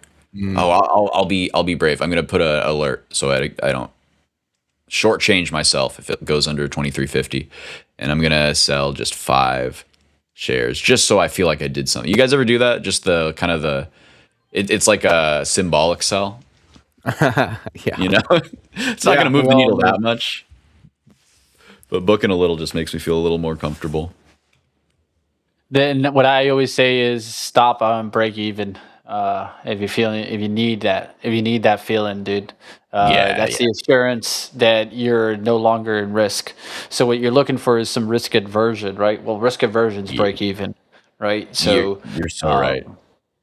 Just think about that sometimes. It's risk aversion hitting you, right? So it's okay to take the shares, but then just take it all off. Then if that's really if you're really uncomfortable, remember that one of the things that I think a lot of times traders do is we get married to positions once we're in. And it's okay as a subjective trader to say, hey, I did not feel good. And that's what you put in your journal. Literally, that's what you put in your journal. One of the things that you're trying to build is subjectiveness. Not necessarily objectiveness on everything. It's trader's intuition. You're feeling your trader intuition there, Steve. And you got to respect I love it that. sometimes. You're so right. By the way, Micron might be setting up again. I'm just watching it try to reclaim these moving averages. We'll see if it can curl out and push up higher. Not interested in jumping in right here, but just wanted to let you know because it does seem like it could be a higher low from these morning higher lows. Just not 100% sure if it's reset enough. What you said about the right thing to do probably usually is to put the stop at break even if you're feeling that way. I think you're so right because the amount of times where I go, I'm feeling exactly what Mitch describes. I'm going to respond to it by just taking some shares off. It's like, well, that is capping my gains. I'm almost like cutting the flowers to water the weeds there. You know, I'm assuming it won't work just because it's working too well too fast. You know, so I think that you're right. Just kind of moving that stop up with you often in the long term will capture much more of the move, and I think that is a good way to look at it. Let's see how our friend SOX L is up to. I like watching SOX L recently, guys, too. Instead of looking at too. It seems like it's more like liquid and like it's easier to kind of tell when a move's happening on SOX L than on SOX or SMH, for example. I always found that kind of funny. Yeah, I mean we're riding above the 9 and the 20 EMA. We're still above pre-market high. We're kind of in between the pre-market high and high a day now. So I'm just sort of observing. Okay, which way are we going to trend here? Which way are we going? I think DFNS is breaking down. The only thing is, do I have the to take it? But it is breaking down here. Looks like it's a really nice trade there. I just can't do it, man. It's so hard to short these things. It really especially on my swing account. But it looks great right there because that's like the breakdown right there. That's a beautiful setup. That's a trap above towards 60 and then a flush through 55s. It looks great. Like for those short traders that are like those types of names, those high flyers. You know what the other thing is? This thing's coming into earnings. And so the earnings can really wreck it at some point, right? That's down the line here at on the 12th. But man, what a move there. DFNS starting to break down there through the 51. We'll look to see if we get some further action on the downside there from DFNS. Man, this setup is so pristine, though. I think you're right. If it can get this follow through, hold under 50. The scary part is that, man, you need to know for sure. So maybe we can wait for the definitive crack, and then it'll come back and kind of give us the back test. Because on this hourly, it's looking heavy, but not. It still has that bottom wick. It's still trying under the 50. So I'm just wondering, maybe it swipes these. Let me show you what I'm looking for. Maybe in the next hour, it can push down, swipe these out, and then back test the 50 or something, and give us a little bit of a 60. What gives me more of the feels is the daily. The daily has so many wicks up and above this, right? So look at the wicks, right? So a lot of wicks above the 52s. So showing me more and more, there's selling pressure above 50. Yeah, it got to 90, but it got to 90 on like one day, right? Whereas the majority of the action's been between 60s and 30s, right? So what you're really seeing is rejections of 60 zone, right? So anything above into the 60s is running into a heavy seller. So somebody that has a lot of size is selling above 60s here, and you're seeing it go pop, pop, pop, pop, pop, pop, pop. It can't get above that. He's selling there, right? So it could also be a big short. This is how like a Steven Ducks goes after a position, right? Like I can't do it like them, but I can definitely tell you how they trade because I've studied them. They would be shorting above 60s. So they got that first pop right into the 90s. Maybe they took like 80s or something like that. And they took a very small size. The next day they're expecting gap down. They got the gap down. Now they're not taking the money off. They're up big. They're in a position of strength. They understand how to use that, right? So what are they looking? When does it come back to me that I can start to see some consolidation? Go on the 4-hour chart and try to find that, right? So after that huge drop, gap down, you start to look for consolidation. Consolidation starts to happen on the 4-hour chart right around 61s. So then they start to tackle anything below that or above that, right? So in that area, shorting into the 61s, right? Then this morning, you go right into the 60s. Look how you're seeing wicks there, right? So you're seeing shorting pressure right up into this levels, right? So then that starts to create a short that's up here with a lot of sizing, right? And that's how you win the game in a big short, right? That's how you, let's say, Tim Grutani, even I'll give it to him, Timothy Sykes, Steven Ducks, the best shorters that have ever probably been out there, right? And they've lost big, right? I'm not going to act like they don't lose big, but how do they do it? Very similar strategies, right? The wicks are tricks, and tricks are for kids, guys. So these wicks up here, they're not buying. Those are not buys. Those are running into sellers, right? Don't forget about that. Right. Yeah. And I think that this was the tell sign that it was starting to break down there, but it's really not my trade. So it's hard for me to go after it. Right. But if this is up your alley, you just saw a breakdown on how you can go after a parabolic short. Right.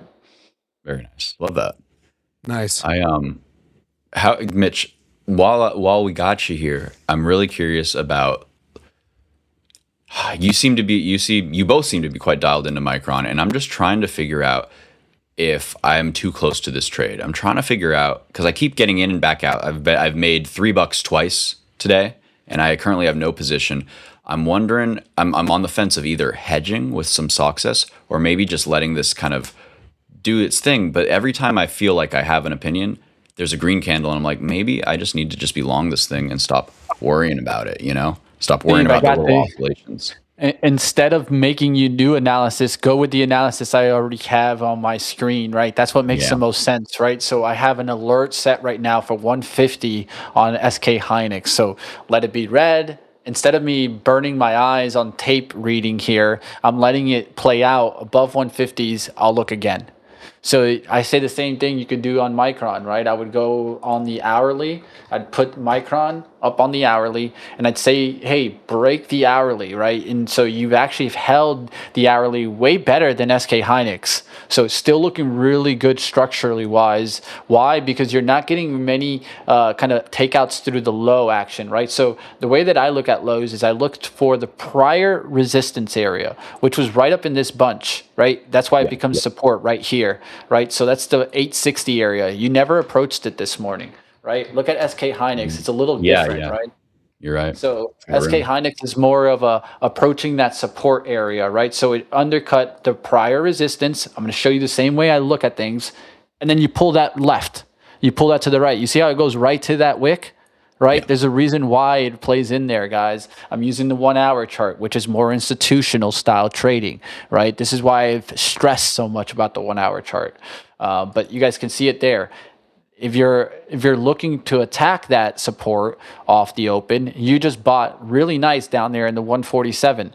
What do I need to see? 150 is clear back and the momentum's back in. So looking for that, I just set the alert, and now we'll look for it to take off through that 150, and that should be your lift off through the high on Micron. So I'm getting ready to go right back after it here. And the only thing you need to know, what's going to be your risk to return and where you're going to go after it. It's about $3 risk here. So you got to understand that, right? So just find the share size that you're willing to risk with $3, right? Why? Because the risk probably towards this 147, right? So I'm going to probably take around 40 shares and be willing to risk about $120, right? You got to be able to do these types of things fast. I always laugh because there's some people that are like bad at math and then they think they're going to be good traders. More than likely, not for you, my friend. But we'll see what happens out there, guys. Get after it, man. Let's see what we can do today. Love it, love it, love it. I think you're dead on about just watching those high time frames, because that's what gets me. And at the end of the day, what have I seen in the past 10 minutes? 3 candles that are inside a range that have made me reconsider my stance. Just some of these bigger green, bigger red, bigger green. None of those are really that consequential. They didn't break a major range in either direction. So why am I stressing? Well, I think it's just because I've been watching the trade too closely. So I'm thinking that I just chill the heck out. You know, when I do that, Steve, I like to just go to a different ticker. If I'm staring too intently and I can't figure out what MU's doing or some other stock, I'll just go somewhere else for a few minutes, and then I go back and I can kind of see it with fresh eyes.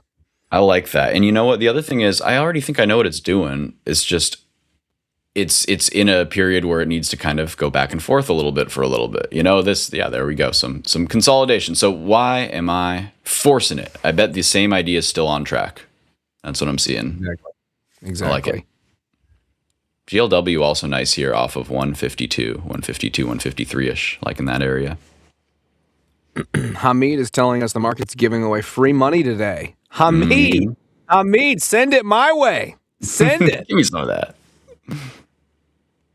I'll take it if he wants to give it. I'll take it. Yeah, sure. Let it rain. We have something called the super chat. Right, there you go. Let's do the super chat. All right. How is SK Hynix doing here? How is SK Heine doing? What's the alert? SK Heine doing? Intel's holding well. That's one of the stocks that's holding well. Intel is doing really well here, guys. 98.80s, new highs, looking really well there. Can we break the $100 number? Can we break 100? Or is it going to hit its head up here at $98, $99 for INTC? I really like the recovery in AVGO, guys. That's a really nice one above the 395. If you look at the daily chart, that's a really pretty stock. I love stocks that do this. You have consolidation for like 3 or 4 months and now a quick little pop up. So definitely a good name to look at least for the day. It's definitely have the momentum today. And then I'll be looking longer term for a pullback. Nice. I like that. Oh, another name to put on your radar, guys. Baba. If it breaks high of day here, I think it's got room to run. So that one's acting nice and strong here after kind of washing out. It didn't move with the market overnight. And I'm seeing Micron getting a little head bonk here. I'm wondering if this is the top 4 chips for now. I do not know. But I'm just, I I think I just want it to be. I really want to pull back, guys. Give me something buyable so I can buy my dips back cheaper. Or sells back cheaper. You're going to take me up on this. You want my address. All right. I'll get I'm not going to dox myself. I'm going to go offline. I'll give you my address, Hamid. I'll give it to you. Let's see. He also thinks JD has earnings this week. That's going to be a fun one. JD is a notorious trash can. It's so tough. I hate it so much. I've tried to make it work playing the laggard in China so many times. It doesn't until it does. So if JD does respond well, that's when I know it's time to full port China. Kind of kidding, kind of not. But at the end of the day, these are really good valuations for really solid companies. It's just about when the market cares. I think they only care about Baba for now. But one other one for you that they should be caring about is Baidu. I think this is a nice higher low double bottom action here as well. I'm a big fan. Taking that news play on Bristol Myers, this is a risk arbitrage type of play here. So I'm long here on a swing. We'll see if it kind of works out there for me. But I told you guys I would take it here, especially on the recovery of the 64.70s going into the 65 level. It hung out there, came back, and 64.50s was really that bottom where I could see the size come right back in. You can see the jump right now in the volume. So I should see some quick liftoff here. So let's see if we get that quick liftoff in Bristol Myers and start to see the XLV play in on the move. So look at the volume that just came in on the XLV. Another tell sign, right? You guys know that I'm trying to trade with the industries and sectors. So yesterday we got this pullback. Let's see if we start to get this bigger lift here in Bristol Myers as traders try to do the same thing that I'm thinking of. Right, so I'm trading with the herd here. The herd wants this. The question is, when were they going to take it? Because yesterday it dropped, right? And look where it's on, right? Like an undercut and recovery type of level. Let's see if it wants to just drive back. You never know. All of a sudden we get bid news that it says it wants 80 and it could take out this 70, right? So, hey, I'm going to take a shot here. Who knows if we get a newsprint at some point today, and then you guys won't be mad at coming on here on Trade the Pool and yelling at Mitch, thank you for the nice $20 pop. We'll see what happens. Palantir continuing to rip. Palantir. This thing has no chill. Oh my goodness. Guys? What is that? That's the ignition of what I talked about yesterday, the IGV. Remember I talked about yesterday, I said that it's time now to finally play the IGV. I gave Michael a lot of... for this for a long time, and now I will give him his flowers, right? That's what you got to do as a trader. You got to give people but also give them their flowers when due, right? And so here it is, guys, IGV here, really giving you the send-off alert, right? So now you look at what's leading the IGV, and you can go playing the beta, right? Or you guys can play IGV, right? Whatever you prefer. But that tells me those cybersecurity names should be on a continued push. But then we can just start taking a look. You're seeing Snapchat up.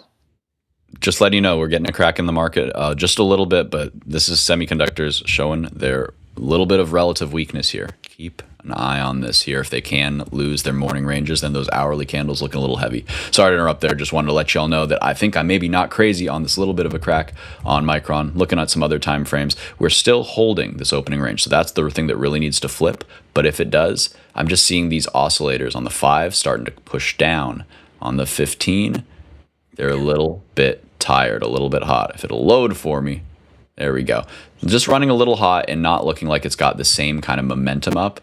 So I'm just waiting to kind of see if this is potentially a topping on this hourly as well. This could take a while to play out, but I'm just saying I'm not sure if... I think I want to like just freeze this trade for a second, you know? Basically, what I did is I just grabbed enough SOXS to basically stabilize my runner, my core, the core runner position that I have on Micron. And that's going to be enough for me to just kind of be chill here. Because I'm noticing, guys, do you ever make too much? And it's not bragging. It's not like a lot for most people, but you ever make too much in a day and then you're just like, I feel like a basket case. This should be illegal, how much I can make in a day. So what are you saying there? So you make too much, so what do you do? Well, I get antsy and I start second guessing myself and over. Are you worried about giving back? Are you worried about giving back? So Well, you're just so confident you think you can't lose. No.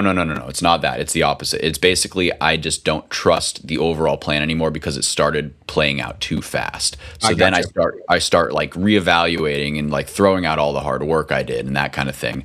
And when I think what I just need to do is just like you were saying, wait until I have a good read again. So I'm not selling. I'm just kind of just saying, hey, I made some good money today. I don't want to get caught sideways if this does get wicked out or get pushed down a decent amount. I think I just kind of keep the trade on ice until I feel better about it. And then when I get whatever I need to feel good about it, usually a higher low, double bottom, the confluence between the 1 minute oscillators and the 5 minute oscillators. So the 5 minutes kind of showing down, the 1 minute's kind of showing up. So short term, it isn't telling me that it's ready to go. Therefore, long term, still in play. Short term, not ready. Therefore, I can allow myself to chill and just enjoy my time here on stream and give the best analysis I can. I think is what I need to do. I get in my head too much, guys. I got you, my friend, and I think this is an important time to talk about this, and so and we can even go maybe full screen for this and kind of bring us together and talk about this. I think what you're talking about is called the gift trade. Right. And so the gift trade is very important. So what you're talking about is when you got into the trade, you saw instant gratification so fast that you're getting to a level on the P&L where you're like, maybe I just take this money. Right? That's called a gift, right? That means you got into the trade and the market did such quick heavy lifting for you that you feel like this is too much too fast. So what do? You take the gift, my friend. It's a present, right? Yeah. You were in the present. You were in the moment of now. You made a really good entry and got rewarded for your ability to stay in the now. So at this point, stay in the now, my friend, and don't try to go into the future or the past and take the gift that has been given to you. I love that. And it really is one of those opportunities where you can just say, hey, thank you, Mr. Market. I'm gonna let's see what shakes out from here. But you know what? This was good. I'm not gonna like I always feel like people like test, like they tempt fate, right? They tempt the market to take the money back from them. It's like, oh, good enough is good enough, and we'll wait and see, and then we'll take the next trade. I think I feel healed, guys. I feel healed. I feel healed. Feels good. Steve's ready to trade again. Let's go. He's healed. That's a good word, Mitch. How do you feel about this, Jesse? So you can add in a little bit. How do you feel about something called the gift trade? Do you run into those, or have you gotten those before? And how do you feel about that? Do you run taking the money? How do you feel? Yeah, if I get a gift trade, first off, when I'm in the trade, I go, okay, yeah, I want to take a good amount off so that way it's a profitable trade. And after the trade is over and I've had it and it's like, okay, this was really good. Can it happen again? That is like when Steve's saying I get in my own head, that has happened before where I'll have a really good trade. Then I'm almost more hesitant because I don't want to get into a bad trade after a gift trade. So as a result, because trading is so psychological, I will sort of take a breather. Because there's been times also in the past where I've had a gift trade and then I'm like, oh, okay, gift trade, I'm going to do it again. And that's where I've had some times where it's not as successful. So I like to just put on the gas after a gift trade, reevaluate, reconstruct my own mind almost, and walk away for a second and then come back and then look at the markets again and then look at that stock again. So that's kind of where I'm at with it. I love that. That's it. Nice. Yeah, man. At the end of the day, these are what we call desk tour moments, guys. We're going to have more of these. Steve brought one up without even knowing it. So that's what it's all about, man. This is a decision that we could all make together, right? Add our own strengths. And there you guys see it. A question from Steve that has an answer with different mentality. Right. And I think that's so vital, guys. Those are the true learning moments here on the stream. I love it, man. Great stuff. I know I keep calling it out, guys, but Palantir is continuing just to rip off the 9. It settles for a few minutes of consolidation, and then it goes up another 50 cents to $1. Settles, another 50 cents, another $1. So we're at 157.50. It's up 25% today. Palantir still moving. Man, and it still looks so good too. It's just such a steady, consistent trend. What a beautiful mover. And this is one where you can really tell that this thing just caught the street off guard at least, or they just really needed to wait for that kind of guide. And now they're just saying, hey, we're in, and we're not letting this thing go. So beautiful action there. Seeing just, man, powerhouse moves in that IGV there. Boom. Big uppies, big uppies. Love to see it. Yeah, IGV, man. You're even seeing Snapchat move to the upside. You're seeing different names move there. Unipath going straight up there. Rubrics as a name I like in the software infrastructure space. AI play, right? Starting to catch a little love. A stock that's been down, right? Has played up, now pulling back. A good breakout off the 75 today on that Rubrics. So let's say pullbacks towards 78 I like. But right now trading up there almost to $80. Rubrics. That's RBRK. RBRK. That's a fun one for sure. Man, yeah, it's very resilient. I'm loving it. What do you guys think about ONDS? This is a fun one. I think this one might have a lot of legs. ONDS is a hard one, man. That's a very speculative play. Yes, it definitely is. What I'm mostly looking for is there was a big options driven move, and it seems like it got the pop to 9, and now it's coming back and really stabilizing over yesterday's prior levels. So just something I'm watching for some continuation. I think that this thing wants to run to 10, so it might be a little bit of a gimme trade over the next couple of days if it can curl on up here. And Steve, I know the stock name, but I have not traded it, so it wouldn't be right of me to tell you, jump in right now. Go all in, baby. Do it. I heard all in. Okay. All in. There you go. Go. Do it. I have a decent position already. I trimmed my leverage, so now I'm going to let it cook. Yeah, I'm looking at the 15-minute for Palantir. Just all green. It's all green and all up. Boom, crazy. Nothing but net. But that makes me, I took one scalp going long, and then I got out just because I wanted to make a little bit on that first trade. And now I'm going, okay, but where's the top, right? Like it just gets continued to run. I feel like if I just jump in, this might not be the time. No, you look for the trades that trade with it, right? That's why I mentioned the IGV, right? The buy was not to buy Palantir out the gates. It was to buy the IGV out the gates. It was a straight opening and go move, right? So this is the key where I tell you guys sometimes, like if you see a stock doing well and you like it, but it's too far gone, you tell yourself one word: relationship. What are the stocks that move with Palantir, right? And that's defensive names, right? That could also be a name like, let's say, Lockheed Martin, right?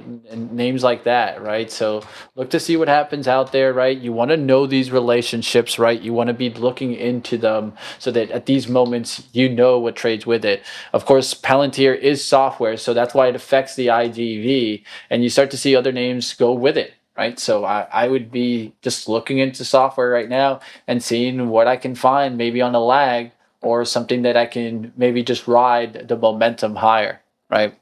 There's so many names that are going higher right now in those areas. And then maybe you're looking for something that has some good fundamentals. So this is why you do certain scans during the intraday and you're trying to find the best one. Another tell sign: Microsoft, right? It's a software infrastructure stock, and that hasn't showed a single cent of weakness today, almost breaking towards 496. The Mag 7 continue to lead here and continue to hold. That's why we're hold up. That's why the Qs can't break here. That's why the SPY is going the way it is, guys. Remember, these stocks make up potentially 30% of the SPY at some points, right? 30%. Right, so if the stocks go up, guess what happens? The tide comes in. Yeah. So you would determine, Mitch, if Palantir is going up and it's just continuing to go up, you're not just going to look at Palantir. You're going to look, and this is what I do with semiconductors. If I'm looking at Marvell, I'm also tracing back to see what is MU doing, what's AMD doing sometimes, and I'll look at the semiconductor sector as a whole. But you're saying if you were trading and jumping in Palantir, you wouldn't just look at Palantir, you would look at the other tech stocks that kind of run alongside, parallel almost with it. Is that what you're saying? Yeah, exactly this. So I have it. I'll put it up on the chart here. This is a industry outlook here. So what you do is you have something like this that can help you out, right? So I'll put it big here so that we can just see it here. So you see right here the thing on the bottom, right? So what I have is essentially the white line is technology. This is the sector. That's a line determining the sector, right? Then the yellow, the orange is the industry, and I have it as a bar, right? There's a reason why I have it like this. So the bar chart tells me a lot of what? Where the opening action and where the closing action is. So this tells you what, that we're in sideways consolidation right now. Technology is pulling back, but Palantir, the infrastructure, software infrastructure, is holding on. So now we're seeing a divergence happen where technology is coming down, but software is going up. So you could start seeing some semis come down here with the Qs pulling back, and then start seeing software actually continue on the strength, right? And so these are the types of things that you're looking at. Those are and what you want to do is look at the daily. So you're seeing how the industry, the orange, is outpacing technology now, right? So that calls for some beta, and you see how I'm relating that, right, sector to industry, and yet still having the stock above. So then when you take an assessment and the stock matches the industry and the sector match, that's called high conviction trades, right? Now you have high conviction to put this trade on. So a lot of times what we're trying to do is determine what are the variables needed for me to take a trade, right? And if you want to be selective, this is the type of things that you need to be thinking about. Where can I get this sweet indicator at that you got? This is TC2000, right? This is an old boomer platform. Boomers aren't all bad. But the key for me is it has equally weighted outlooks, right? Okay. So equally weighted index, right? So equally weighted index tell me that if it's going up, it's the majority of stocks. That tells me the tide versus just beta of one name, like let's say the spiders give you a lot of the time, like the XLK, and whatever you're trying to look, right?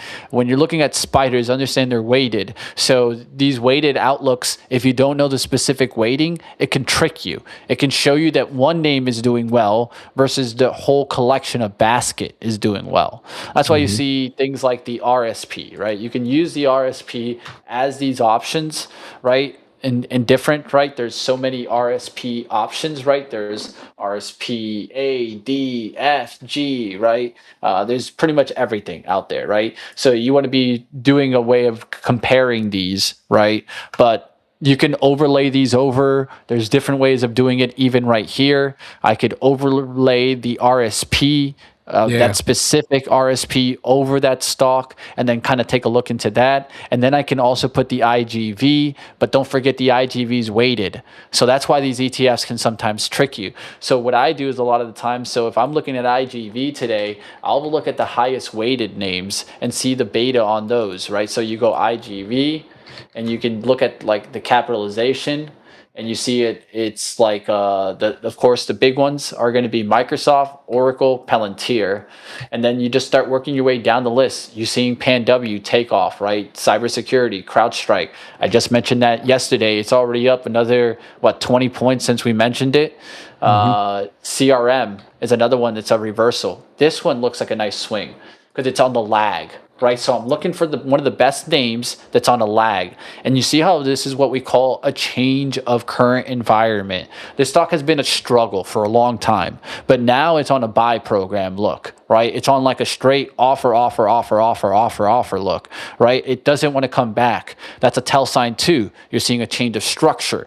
So this is starting to really play in to the upside here. So I'd be looking at names like this that were names that were just a little while ago the hated names that could become the loved names, right? Yeah. So yeah, I call them the unlovables. Those baskets of ones that they've been beaten for so long. So like PayPal is a good example, and it finally is just like you can't beat it down anymore, and then it gets an offer, and it's just up huge. Your dog, your data dog. Yeah. Exactly. That dog. Yeah, dog. Look at the difference, right? Look at the change in structure. So it's super choppy day, but look what happened today. Boom, baby. Do you know why that happens? That doesn't you called happen because of Datadog. That doesn't happen because of Money Mitch. That happens because the industry's on fire. The tide has come in. The surf's up. If we threw out a weather report, I would say the surf's up, baby. D Rider's getting excited. Sign me up. D-Rider in chat. So I'm thinking that one last thing to just kind of weigh in on that, right? Is this, and you go to the sector, and one of the key that I always tell you guys, change from the open. It's right here. It's really small. I can try to zoom in on it, but essentially this says that software is now leading technology. It's up 3.13 from the open. So it's the leading industry today is software infrastructure. Then behind it is software applications. So really it's all about the infrastructure names. That's your Microsoft, Oracle, Palantir, PanW, CrowdStrike, Fortinet, Adobe, Cloudflare, that's Net. You can look at CoreWeave helping this out. Okta, right? I gave you guys that yesterday, up a good amount there. Affirm, Toast. I'm just reading off names, just going here for you guys. Even like a GoDaddy, right? A GoDaddy, right? GGDDY, right? This could get hit on earnings and actually reverse back to the upside today. So we'll see if it kind of comes up for a nice little breakout, but this is how they do it, right? And what have we seen? That now good earnings are actually being rewarded by the market. And that was the tell sign of we're back to bull market. Where did all the bears go? Should we go and shame people on Twitter today? Because we can definitely do it. Let's do it. Let's do it. Oh, don't get me started. You know, if you're older than 30, you still call it Twitter. True. True. I do. Yeah, baby. It'll always be tweets, right? You don't X something. You tweet something, right? You can't change that vernacular. I like the zeet. People saying I'm zeeting. Okay. Zeeing. Never saying it, but I've heard it. And they were 23 years old. Yeah, 100%. Exactly. There you go. They don't understand what it's like. Not like us boomers. Oh, Josh, how you doing? Any big trades today? Nothing major. Small caps have been on, unfortunately, a little bit slower, and finally we've been it's been crazy banging out some big moves over the last few weeks, but today, a little bit slower. I'm watching Amex right now. I've got AMIX, not my Amex card, but my Amex trade here. Looking for a dip back. We're squeezing. We're having a really tight wedge on AIMX. It's hard. I just saw you say Amex. I talk so fast. It's hard for me to say AIMX real slow. And we are on my trend line right now. Can you share your charts just for a second, Mother? I've got mine already up. Yeah, I've already got mine up. Sorry. There we go. I appreciate you, my friend. I just wanted to see the action. You can't tell me all this and I can't see it. Yes, sir. Right there she is. So I have this really nice, beautiful, tight wedge here. I love a sweep back down to the 520s. Probably not going to get it. Probably going to come down around 550 and pop back on up. But I am looking for a dip and rip on this. It had a little W shape earlier, failed that. Now we're just on a really tight wedge. It's really the only ticker we're looking at, unless you like them really slow, and I just can't do that slow. I got to go at least faster than 60 miles an hour. But this is kind of 55, 60, But again, even in a 55, I'm doing 70. Let's just be honest. But we are W shaping here and topping. I literally just was talking about this. We had the same sort of wedge. We had more of a flat base bottom here off of pre-market highs. Got to love that, holding that really nicely. And then what do we have? Beautiful downtrend as well, breaking that, moving back up to $1. This is your slow and steady eddy. If you like slow and steady eddies, and you need to practice entries and exits, this is your type of ticker. Now in Trade the Pool, we got to get our 10 cents, so that's a little bit of a worry. But regardless, still nice to get some trades in and practice this if you are looking for something that's slower and not super volatile. But that's really about it. It's just the 2A plays over here for AK47 today. Besides, of course, I loved, and we talked about this yesterday, did we not, Steve? I said PLTR is on high watch to pull a Microsoft. And sure enough, what did it do? I said, watch for 150s tomorrow, and it did continue on up, and that this is chef kisses. Beautiful move here for Palantir, but this is doing everything I thought it would, and it's doing more, even more than I thought it would. Congrats to anyone long on Palantir. Love to hear it, man. Great call out there, Josh. She's beautiful to me. That's all I can sing, and then I gotta get the stop on the copyrights for a second there. But that's really my main place for the day. And moving into AMD, I'm really obviously going in this afternoon. I know Caesar, Jesse, Alejandra. No, Alejandra will be also with Caesar, Jesse, and Steve. I'll pop in for sure at some point this afternoon. This is going to be on high watch. I love this constructive bull flag too as well, that this is building higher high pattern, higher low pattern. It is looking a little weak and looking finally like we're going to stop. But it just later in the day, though, I can't wait for this. SpaceX, obviously, as well. That's going to be a fun one later for me today. Here's the thing for me with SpaceX, guys. I'm going to call it out right now. Guess where we're going? Where are we going? 475. Figured y'all would just joke with me and say 470s, and I was going to be like, yeah, I'm kidding. No, That was a fun call for me. I was hoping maybe out of the gate this thing would go banana Joe's, but it showed pretty much within the first few minutes it wasn't going to do that. But this will be a fun one though to watch later in the day. I don't expect too much from this, honestly, in market for the rest of the day. It does seem like it's probably going to stay within this channel, but it'll be fun to watch later this afternoon for all those, what'd you call it? Zeters? Zeters, all the Derek Zeters out there. There we go. Yeah, Derek Jeter. Hey, speaking of Derek Jeter, me and Avery, was that a Super Bowl, not Super Bowl, NFL draft party out in Vegas. It was the same weekend as Pacquiao Mayweather that we went out there, and it was my brother worked at a place, and I got to like we were in VIP. I got to meet Emmanuel Sanders, Steven Jackson, some NFL players that were out there. Avery got to meet, and of course I did too. She looked much prettier in the picture, but it's one of my favorite pictures of all time. At the time, her name was Hannah Davis. Of course, now her name is Hannah Jeter. But we got to meet Derek Jeter's wife in person, and wow, very beautiful woman. So Derek wasn't there. Derek just about everybody. Do what? It seems like you've met a whole bunch of people in the sports industry. Is that it seems like you've met just about everybody once. Is that true? Well, and unfortunately, they don't want to meet your idol like people, which I'm sure he'd be cool. Honestly, I wouldn't want to talk to him for too long anyway. I just want to shake your hand. I don't want to even. I know you're the shit. Michael Jordan. I've met Michael Jordan or John Elway. And lo and behold, what's funny, Avery has, because Avery used to play soccer because she grew up in Colorado. She used to play soccer against John Elway's daughter. So John Elway would just be there on the sideline. And of course, when you're in Denver, Colorado, it's just kind of like nonchalant. Oh, there's John Elway. They don't bother him. So no, there's John Elway. It's just another dude over there. ADGM, watch for this. I've got 130 target on ADGM to the top side here. Long as we hold that 95-cent handle somewhere in here, I have this continuation up to around the 130 mark. This is a slow one, I know, but I have this more. This is like a crow play. This is some of the guys, it's smoked tuna in chat. That's what they're attacking. Plays like this, they're not sweating. You don't have to worry about it dropping on you $1 or $2 and halting on you. Guys, we won't do this to you like some brands do out there. Shots fired to bar charts right now. Almost 60% of tech stocks are now in a bear market. Spooky. They're coming to get you.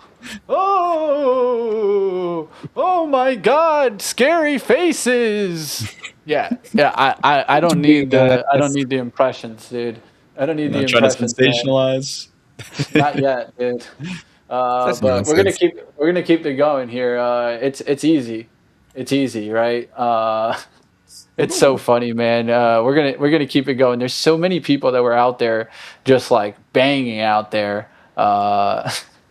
Bear market, right? And that's just how it is out there, man. And you got to be careful, man. Even some of the best traders, some of like the swing traders, were like just like, oh no, watch out, guys, watch out, right?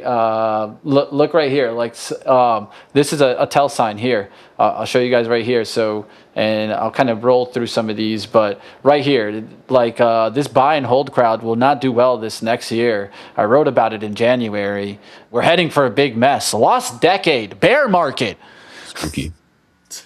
Christian Flanders, actually one of the best traders. I think he's even a market wizard. Was included, or at least has been one of the best in the investment outlook, right? Saying this market action bringing back painful memories of previous bear markets. And this is exactly what happens, guys. They get bearish way too fast and they start to freak out, right? And even like Clement, one of my favorite traders out there right now, feeling like the market's just not holding in well, right? And that's okay. He was hiding in cash, so I'm not going to hit him hard, right? That's what it's about now, right? It's a bear market, right? That's Steven just yelling at them like, what do you mean? What are you talking about, right?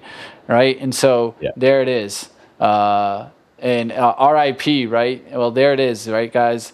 Bear markets, they come in a lot of times. And right now, what we're seeing more and more is what we talk about rolling bear markets, where stocks go down for a little bit, but they come right back up roaring, right? And so here it is, SPY continuing all-time highs, baby, 765. We should clip it.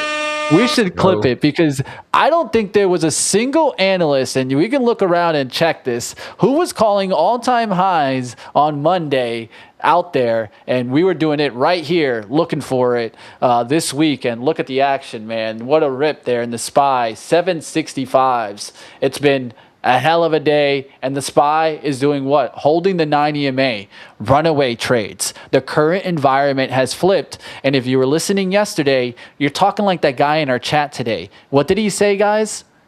Easy money, right? He was like, it's easy money day, dude. I don't know what you're talking about. You just buy stocks, you go long, and you make money. Well, that's called current environment changing, and you're seeing it, my friend. You're feeling it. Crazy. Yeah, the velocity, it makes you really just have to buckle up and hold on, because otherwise you will get shaken out of trades. And I think that's going to be what I'm focusing on here going into the close. Just trust in the process and letting the good stuff work. Kelso, work. Yes, Kelso, are you guys going to give out any extra evals to celebrate all-time highs? Yeah, smash that like button 11 more times out there, and we'll get to 50K. We'll give you, a 25K eval later today in the Power Hour earnings stream that we have. Of course, AMD. We got some big ones coming up later today, so smash it. Yeah, it says 70 people watching right now. And yeah, sometimes too, day trade with Tony, you got to refresh the stream, so sometimes it'll show only 29. If you refresh, it'll show what it's up to now. So there we go. Santoro, you want it? Smash that like button. We'll give it to you later today. Yeah, I think honestly, in my opinion, PLTR next target for me overall too is like 162.50, 163. This probably continues to climb. I do like PLTR for more movement up. For small I'm in it long right now. Yeah. Nice. Amex too as well. That dip at 550 as I talked about. There it is, right on. Perfect dip by alerted right there. I wanted a little bit lower, and there's your 550 touch. It's happened so quick. I didn't put any limit orders in. I'm just going to market order into that right off of my moving average there. I love the 50 EMA, 3 to 5 minute time frame. Depends on which one is really working on today. It's working on that 3 minute, so I'll leave it in there. Boink, boink. Perfect touch of the 50. Right on up she goes. Right back into the downtrend line. We work our way. So beautiful move there. Again, I wanted a little bit lower. Said it's probably going to hit 550, and sure enough, those greedy traders out there wouldn't let me get down to it. They wanted their money, and they got it now. Beautiful trade right there. Already a 75-cent ripper. So beautiful, beautiful balance on Amex. Love it. Nice job. Rolling. Been a heavy day so far in terms of just, man, so many things to cover, so many big moves out of the gate. I love days like this, but it's a lot. I'm looking forward to catching our breath here midday, seeing some of these moves slow down just a little, perhaps. I'm watching Baba to ramp up, though, of all things. That one's looking really nice to me for a push. It's testing through high a day right now, so I want to see that continuation. Oh, Baba. Got the Baba. The bad Baba Jabba pushing up through the high a day here. Loving this one for the continuation. And I think this one's just getting started here as it's confirmed its higher lows. The nice big push off the bottom, the nice higher low here. And now it is just in surfing mode. Surfing USA up these moving averages. So I'd love to see the next spot up here at 135 in not too long. That's what I'm looking for. Surfing USA. I love it, buddy. It's beach vibes, Josh. I want to hit the beach later. Yeah, well, you are the Cali. Nice. You are the Cali boy, so it is what it is, brother. I sure am. Did you say brother? Are you in the Caribbean now? I'm so tempted to get involved with these top wicks, but I think it might be a bit of a trap. Yeah, that squeeze Feels right like out there, right the tip. That was like the tip of Jordan right there, almost. So you can kind of get in wrist, maybe that lower shadow there around 127.50. Just jump in right before him. Now, boom! Look at this thing popping. Baba, nice move on Baba. oh, the Baba. Oh yeah, the Baba's still going. Nice. Yeah. I'm sitting over here deciding whether I need to hedge my my chips or not. Time for Frosties and fries and a Frosty. Look at Paxton. He knows what to do. He knows to get the fries. You get the Frosty, Jesse. You dip the fries in the Frosty. Okay. Some people do that. I'm told. You're told. I'm told. Only the people that know what great tasting crispy hot French fries are like when you meet the cold chocolatey Frosty, my man. You got to give it a try. You have to give it a dip. Just one. I'll try it once. Hey, I'll try it once. And it has to be a crispy hot one, because Wendy's does have that little deal too. If you get fries from them and they're not good, you go back and say these aren't crispy hot, and they'll give you a fresh batch. So usually every time I go to Wendy's, because they have that deal, almost any time I go, they always have fresh fries. So make sure they're nice and crispy and hot and fresh. Right, just the first thing you eat, not the burger, not a drink of nothing. The first thing that touches that palate is a French fry dipped in Frosty, bud. Nice. See, even Bennett. I will give it a try. I'm hungry, man. You're killing me here. Don't do it to me, Josh. Hey, Jesse, that's gonna be that is the same equivalent to 5 months from now. I'm gonna be asking Steve, have we watched The Fifth Element yet? Of course not, Jesse. It would ruin the joke. One of these days, I will get a chance to do a movie marathon. It is on the list, but I've been told I need to see. Oh man, now I can't remember it. What's the one with Timothy Chalamet? He's doing ping pong. It's Marty McFly. I've been yelled at so many times to see that. Back to the That Future? obsession, and then of course Fifth Element. So we'll see which one gets the cut first.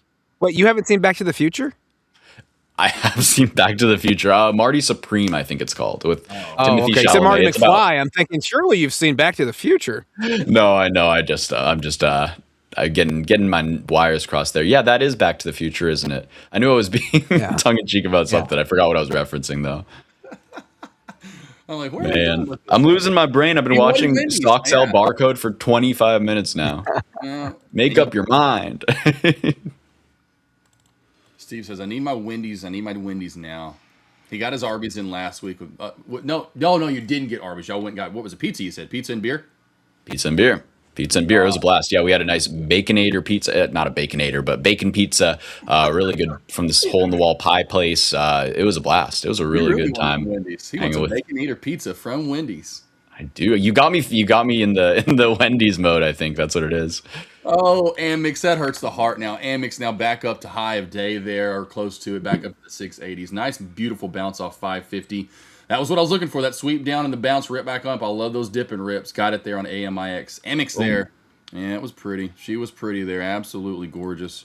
Nice pop, nice pop. So, again, I'll be looking to add into this as well if we could get back down again on this play, somewhere around the VWAP, maybe around 590. That's where the dip area would be for me right now.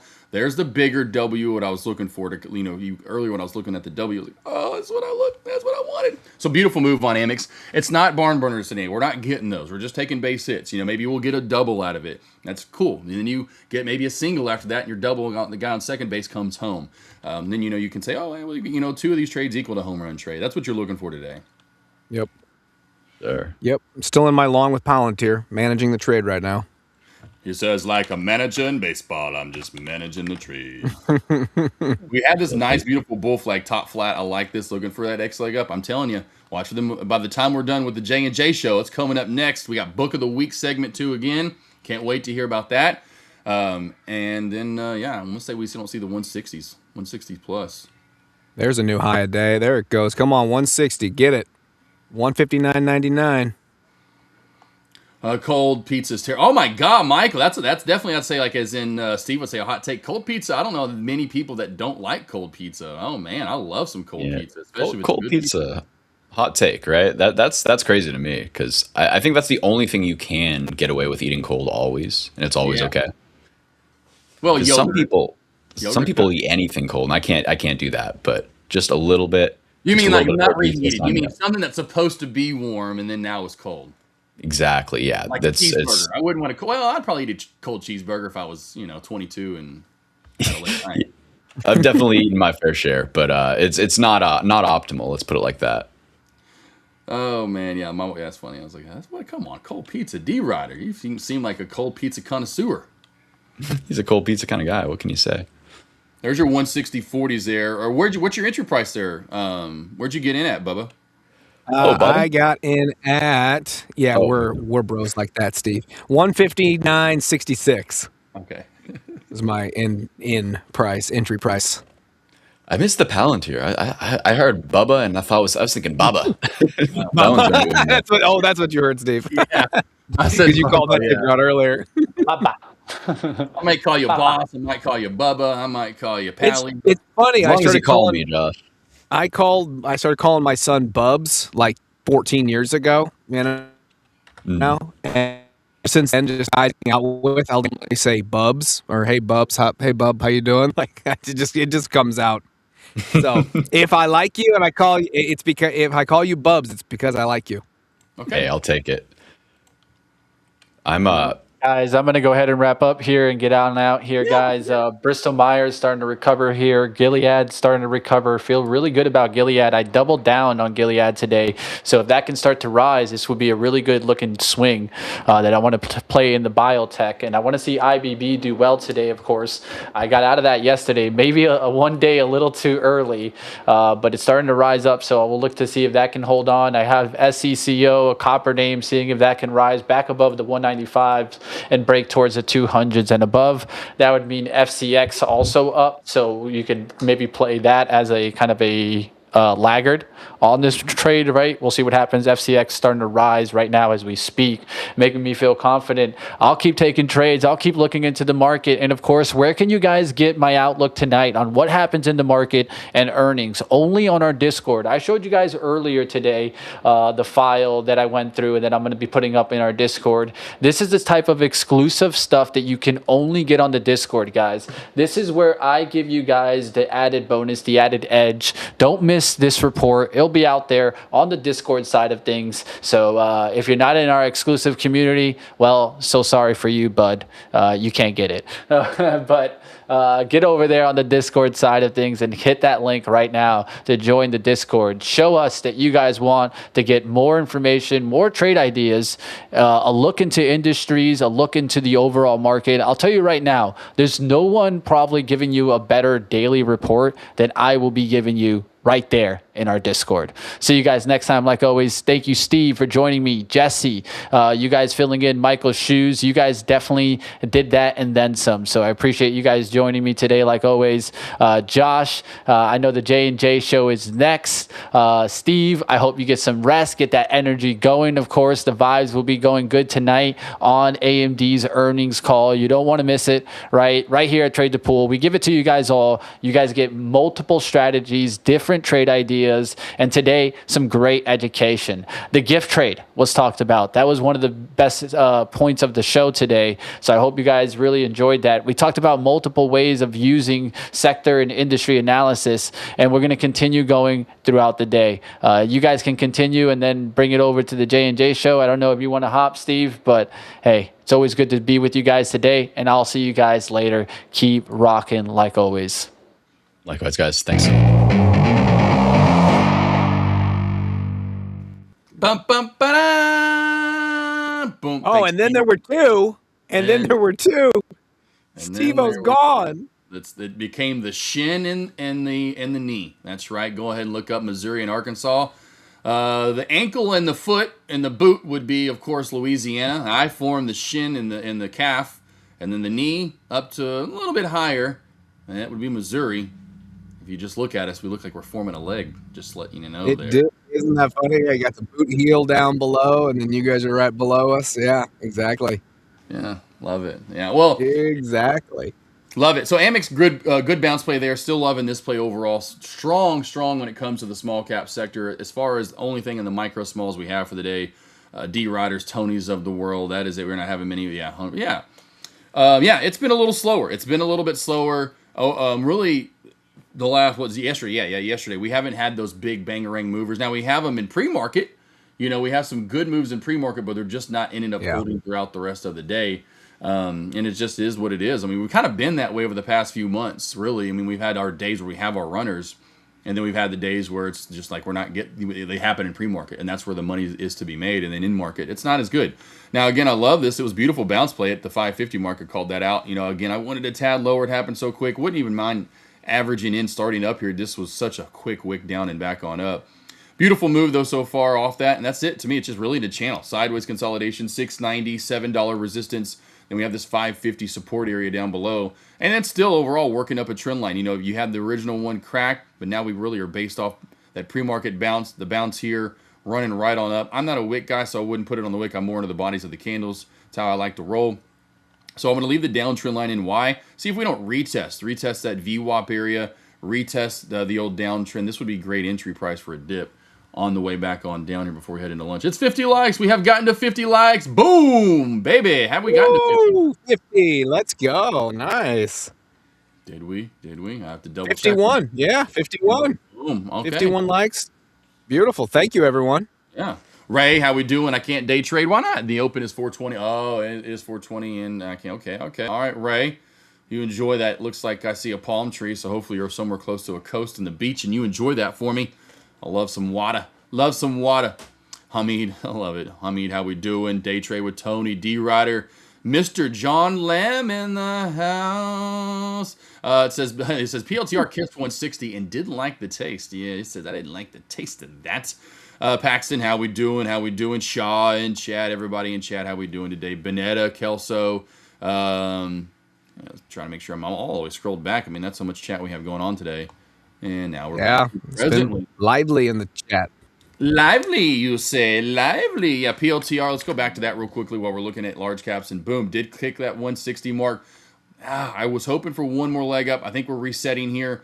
Support down at this 157.30 mark. And then below that, maybe we do overall possibly form a little head and shoulders up top. Not that always has to come through to fruition, but it could form a little head and shoulders here. Regardless, crack at this neckline of 157.20.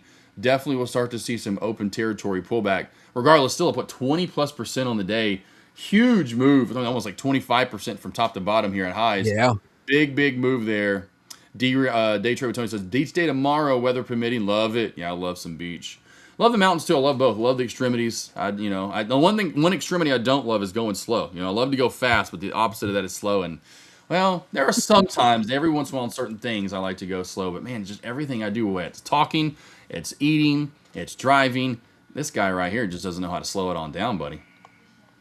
Exactly. And if you ain't first, you're last. Everybody knows it. Everybody knows it. Tack asks me, Jesse, how are you trading SpaceX and AMD earnings? Well, Tack, here's how I'm going to trade it. I'm going to buy low and sell high. I am figuring out exactly how I'm going to trade it. So I've got my 5 shares in SpaceX swing. I'm not touching that. I just want to see what SpaceX does. Tonight will be interesting. Is also, I think I read an article too. Isn't today the day after today they can unload, right? Isn't there like a certain amount that there's a lot of firms can actually unload on SpaceX? So that will be interesting to see what happens. I know Airplane Jane said that we might get a nice pop on SpaceX about a week ago around earnings. So I'm wondering just regarding her analysis, AMD is going to be huge. If AMD has bad earnings tomorrow, the semiconductors are going to be bleeding, I'm sure. So I really hope that doesn't happen. I'm still holding my DRAM swing. So if that happens, my DRAM swing is going to suffer a bit. But I don't know. I am personally bullish on AMD, and I'm skeptical on SpaceX, right? So I don't really know precisely how I'm going to trade SpaceX at this moment. Back AMD, I'm kind of bullish. We'll see. All right. Time for the truth, my man. You ready for it? I'll give you the truth. Ready? What's going to happen? I'll give you the truth. Yep. Well, it's going to be a very, very victorious W for the AMD long investors.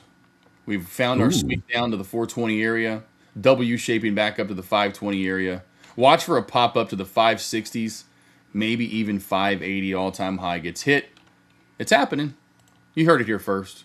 Done deal. All right. There you go.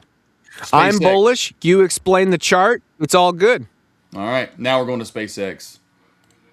I'm not so sold on this. Here we go. Yeah. I think what's going to happen is we're going to pop up and everyone goes, yep, here we go. 125, 129. Back on down to 105. Maybe even sub 100. I'm seeing the fake out breakout here. Quick pop up. Immediately back on down. And like you said, those 900 million shares, they get unloaded. And they don't get unloaded to the positive side. It is to the negative side, my friend. And it is down. So I have AMD up. I have SpaceX down. SpaceX to 105, maybe sub 100. I got AMD touching, getting close to all-time highs.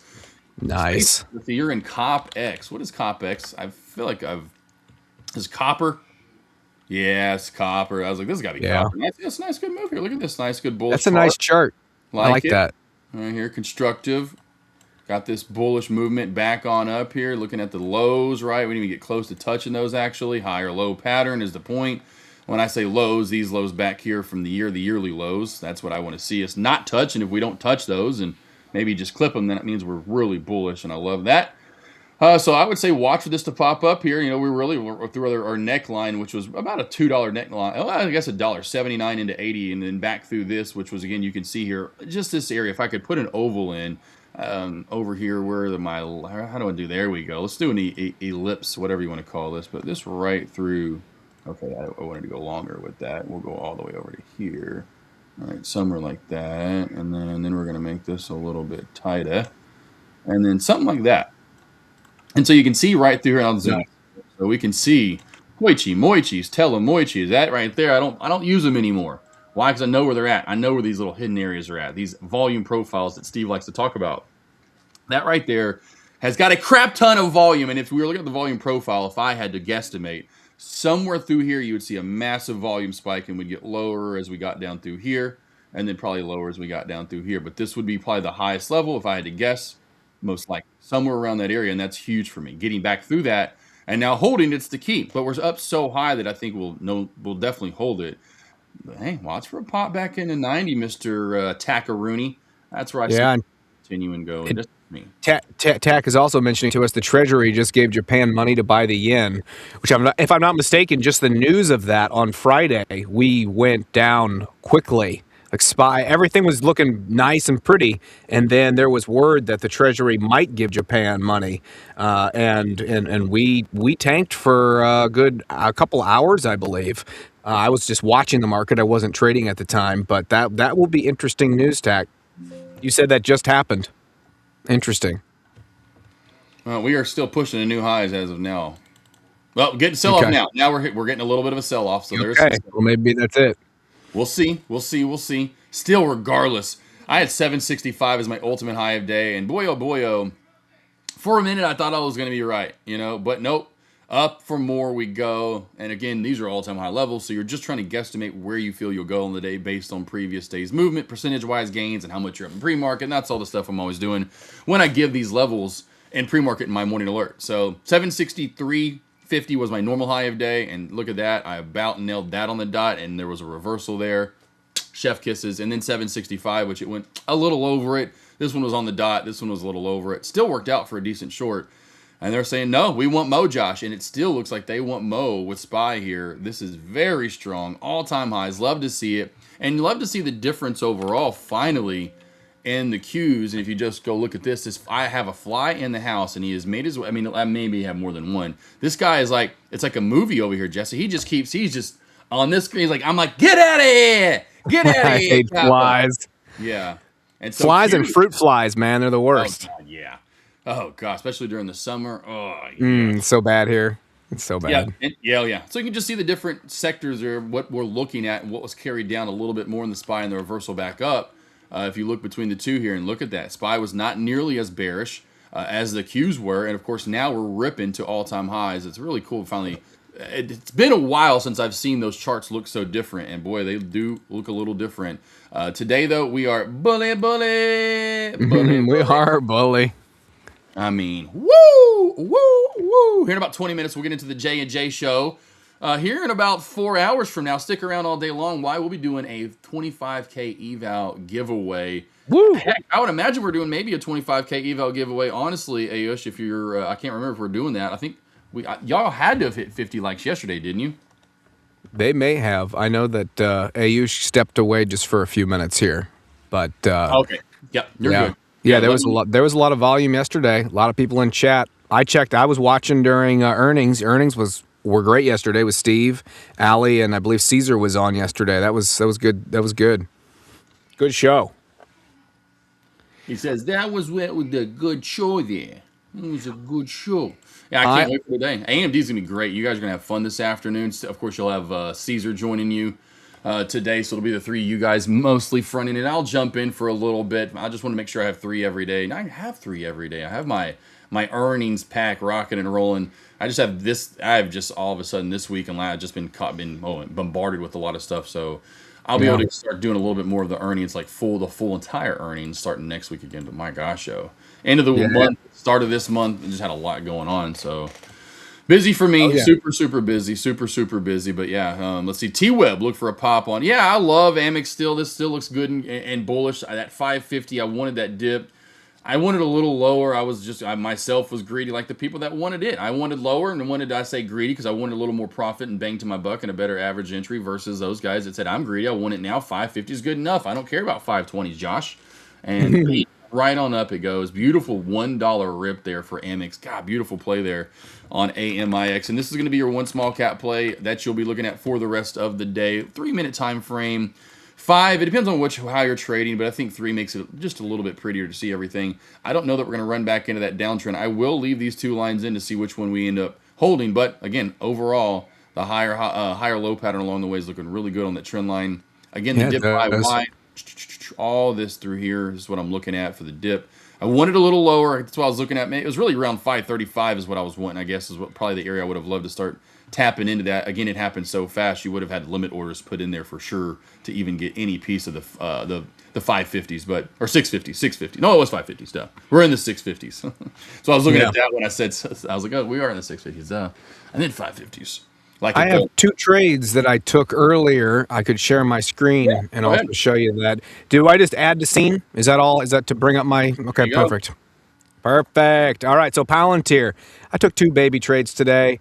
This was at 857. I was in for, I think I just did maybe 10 shares. I just wanted to literally dip my toes in, which Palantir, 10 shares, it's really not a lot. Now we're talking more beach. Now I'm thinking of the beach because I want to go to the beach so bad. I'm like, oh, just. I know, right? We're talking dip our toes. Mitch is always talking about the waves. Yeah, exactly. So I go in here.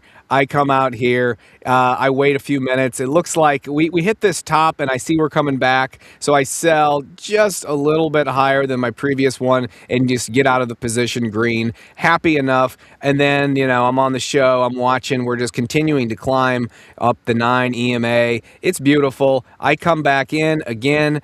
This is a point of consolidation that I am starting to get into. So we're at 159.40, and I wait a few candles, and then I'm like, you know what? I'm going to average in here a little bit. So I buy 10 more, and then we go down a little bit more until finally we reclaim the 9 EMA. We start pushing, and then I'm in profit, and then I scale out twice. And I am out. Luckily, this is before the dip because Palantir starts dipping quite a bit. I would have definitely had to average in here quite a bit more had I stayed in. So as of right now, it looks like it's reclaimed the 9 and the 20, and high of day is 160.40. So we'll see if Palantir, Josh, I think you mentioned maybe 162s or something we could look for. So I'd like to see maybe if we can get to this 160 and then maybe rip above a buck or two to close out the day for Palantir.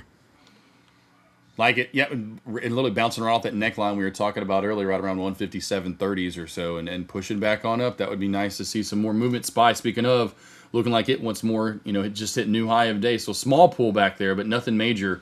Now just popped to 767. Beautiful move on SPY today. Amex as well, AMIX, good call there on T-Web, looking for that squeeze to 7. I was saying I like it.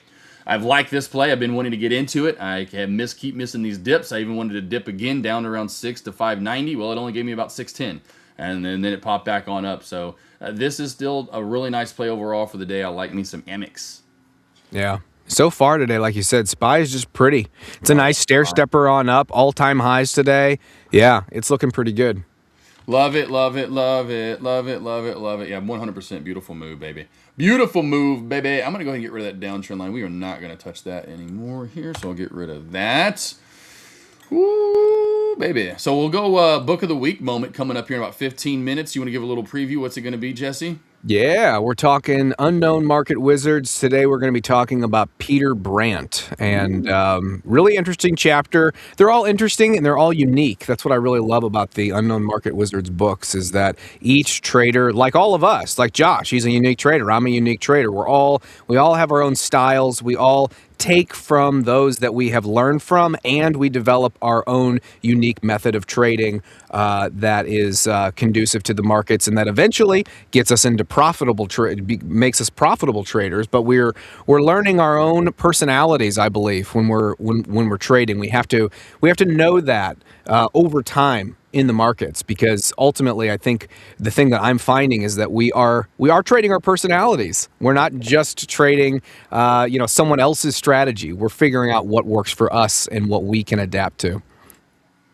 Love it. Yeah, good stuff. I mean, that's what I try to, obviously, in those one-on-ones and throughout the years doing live streams. And guys, you got to figure out who you're going to be as a trader. You're going to be different. You have to figure out who you're going to be. Like, that's one of the first things. I'll never forget this in 2022. Doing the first, there comes the pop. More movement here. Amex, AIMX. Now $2 from my dip alert from earlier saying, look to get in on this for a dip buy. She's a ripping. Now we have this triple U. What? Really a quadruple U. There's a U, there's a U, there's a U, there's a U. We got 1, 2, 3, 4 U's going on, baby. Whether you like the triple U, you like the quad U's, it doesn't matter, because this baby's going into a halt up in 3, 2, 1. Sound the bell. Halt it up. Bam, baby. They don't call me the Halt Meister for nothing. Let's go over to the resumption price, and we've got 780, 778. So not much of a gap up here. We are moving right into a resistance line that I was just going in and putting those in, not knowing, hey, when we're going to squeeze, but if we do, let's get some lines in ahead of time. We might see a little bit of a sell-off here right when this opens up. This could be the quick dip and rip. I wanted lower. It's hard for me to want to chase this now up high. It's not, because it's not a complete barn burner play. It may dip back down before it rips again, and so that's what I'll be looking for here. I don't want to just jump in for continuation. We did get it out of the bell. We halted up. We got some continuation before we came back down, and so that's what I'll be looking for. I don't want to chase this here on the way up. Good move from Amex. We were talking about it. But back to that, 2022 is and some big time traders there. Again, I don't really follow a lot of people. I only follow these guys now because they were there, and we're talking to them beforehand and a little bit afterward, and liking their stories or posts or whatever it might be on social media. But Day Trade Professor and Umar Ashraf were both at this, and I spoke before them. I gave an hour-long presentation. It was right around 45 minutes to an hour. We each had around that time allotted to us. And then at the end, with the next day, we kind of, the point we had a roundtable to end it all off on the Friday. And one of the questions, and it was to all of us, was, what's the one thing you didn't expect that was going to be a struggle early on that became a big struggle? And I was like, I know this one, because I just started doing one-on-ones in 2021. So I'd just been doing them for almost a year at that point, actually a little over a year at that point, and really heavily late in 2021 and into 2022, where I was doing some weeks, bro. I had 14 to 16 one-on-ones. That's 14 to 16 hours working with other traders. Yeah. I can't remember the most I had in a week, but it was close to 1, 2, 3, 4. I bet it was close to around 15-ish or so. 15, maybe a little bit less, a little bit more, but somewhere in there. But regardless, so I knew. I was like, it's that. It is, who are you going to be as a trader? As in, when do you think of most people when they're kids? I'm gonna be a astronaut, or I want to work as a whatever Scientologist, whatever Scientologist. I almost said Scientologist. A Scientologist. I got that. I'm gonna be Tom Cruise. yeah. Or I want to be an actor. I want to be an actor. You kind of have those, like, this is what I want to be. And then that's the thing. Are you gonna be like? Because you don't think about it. You end up being your delivery driver, the guy that's always driving the post office truck, or the UPS driver, or you manage the 7-Eleven or the Arby's or the Wendy's, or you're working lady shoe sales, or I don't know. I'm just thinking of all the just random jobs that I've thought about or I've worked or whatever that I know that are out there, right? You're going to be a cop, or you're going to be, in that. But there's all these professions that we can be as a kid. Like, who are you going to be? There's many ways to. Who are you going to be to society? Essentially, who are you recognized as? And especially, you just think of old school towns of the 1800s. You had the doctor, and then you had the pharmacist, and then you had, or whatever. Then you had the guy that ran the whatever store or the boot guy or whatever. Anyway, you had the certain people of the town. I can't remember all the dang names now. Anyway, it's been too long, but you get my point. Everyone had a job, and they are going to be that person. Well, that's you have to think about that in the stock trading world. Like, who are you going to be?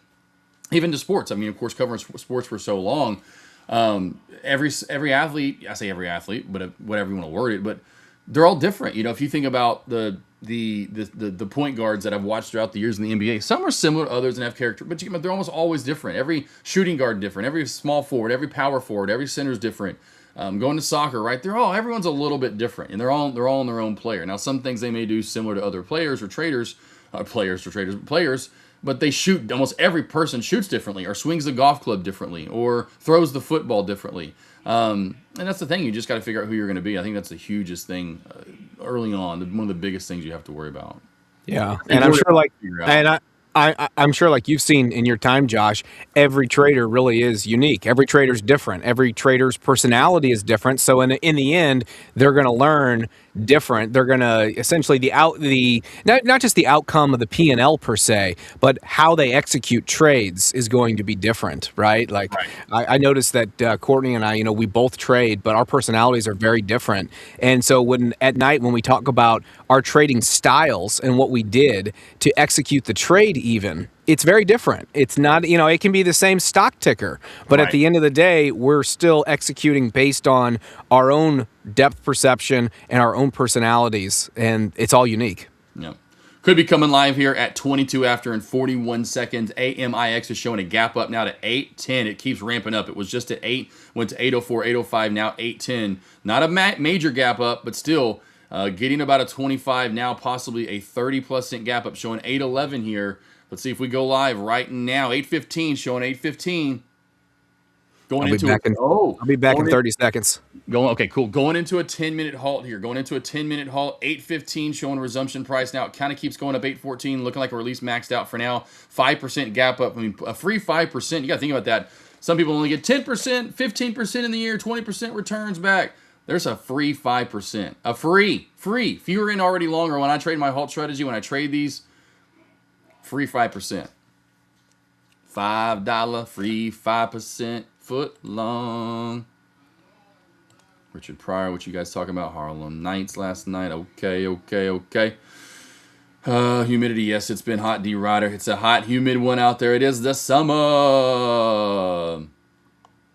Any stocks you guys want to break down, let us know. We'll always break the plays down. SPY continues to rip.